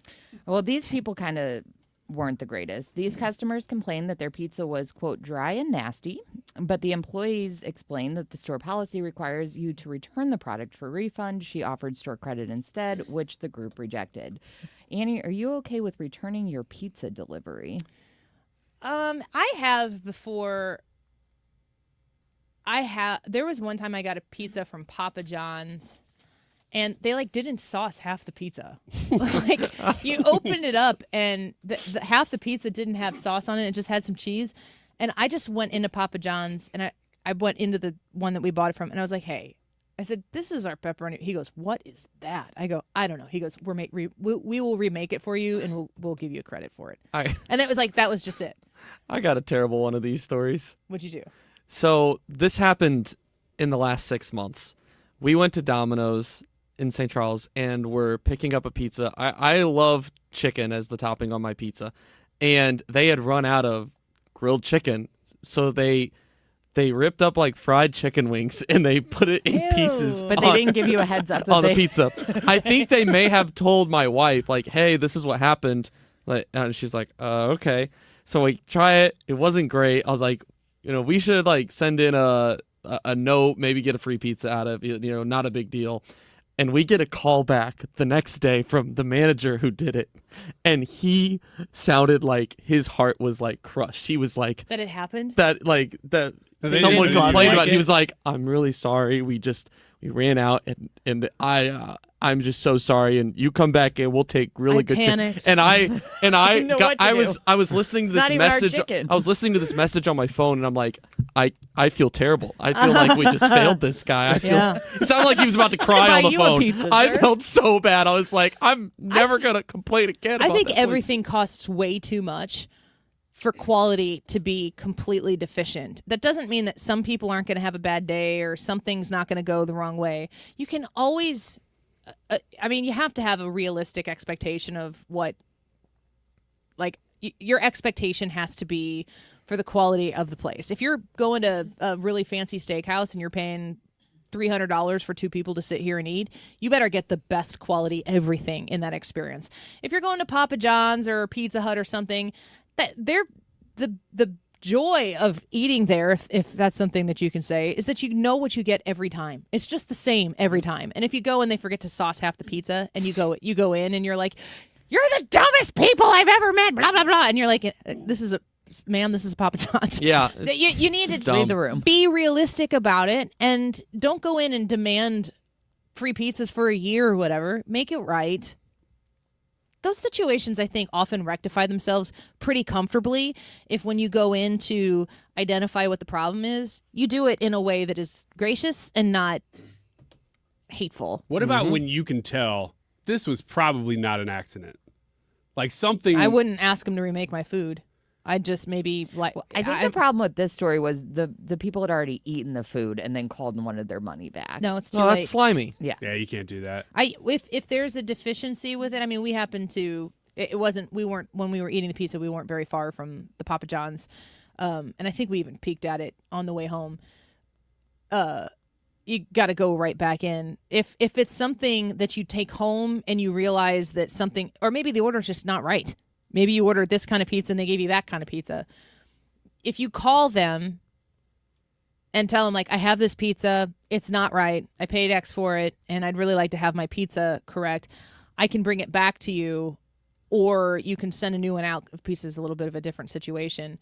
They should offer, they could say they could take it back. They can't obviously resell it. But they should, if they bring you back in, that pizza should be free. And I'd probably take the pizza back if they were going to give it to me for free. Give me my money back. It wasn't a big Half the deal. time they do. Half the time they're just like, keep we'll make another one for you. Yeah. It's not like they're losing money on it. The free pizza is not worth losing the customer who No. comes a few times a month to get their food from And I don't even care about the queso they forgot.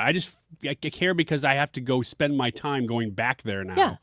And they're going to give me $1 worth of product, but it was the key to the whole meal. Yeah. Yeah. That is super annoying when the thing is so small that it's not worth the effort. It's the ranch. And when you're Like, you forgot and the when you're ranch, calling like, back to why? say, like, this is I'm missing this thing with my order, you sound so stupid to yourself. Yeah. For complaining And out they're loud. like, yeah, come back and get it. And you're like, I don't want to freaking come back and get it. That's going to be 15 minutes each way. Yeah, I agree with that. You got one more story before we do text? Florida man arrested after thong-clad encounters. Brian?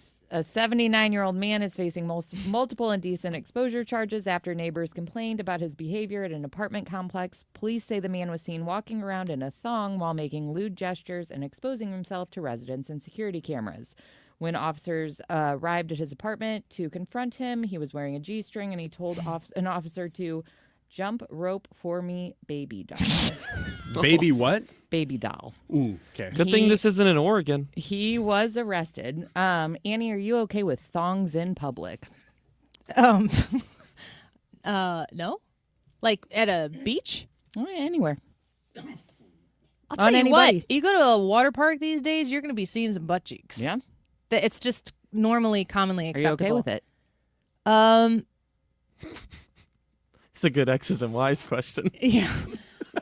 No, I'm not. We don't care what you boys think. Just keep it to I'm yourself. actually a no. I'm also a no. I'm a no, but let's see how Annie feels. I don't really care about what other people are doing. I mean, gosh, some of the bikinis that girls wear, it's like, just, it took you too long to even attempt to put that thing on. Like, what are you doing? Mm-hmm. But no, I mean, it's not for me. I don't know. I don't usually I don't want to say, like, it's few and far between where you got a G-string and you're like, all right. Most of the time, you're like, nope, that didn't work. You got a text. Let's shift into Trump accounts here real quick before Ethan gives the results. You got the results? I'll have them. I can do it. Go ahead. This text says, super happy for the Trump accounts rolling out from my 2 grandsons, from James. This person says, I do not hate Trump, but this stinks very suspiciously of government overreach. This is just another example of where government is trying to step in and help serve the parents' role. I feel like this is the potential on-ramp to mending Social Security in a long-term way, because Social Security is not going to keep up with itself, that's for sure. The question was, do you support Trump accounts created to invest early in American children? 91% of you said yes. Mark Reardon, coming up next. Time now for today's Spotlight on Money, sponsored by Ethos. Financial compatibility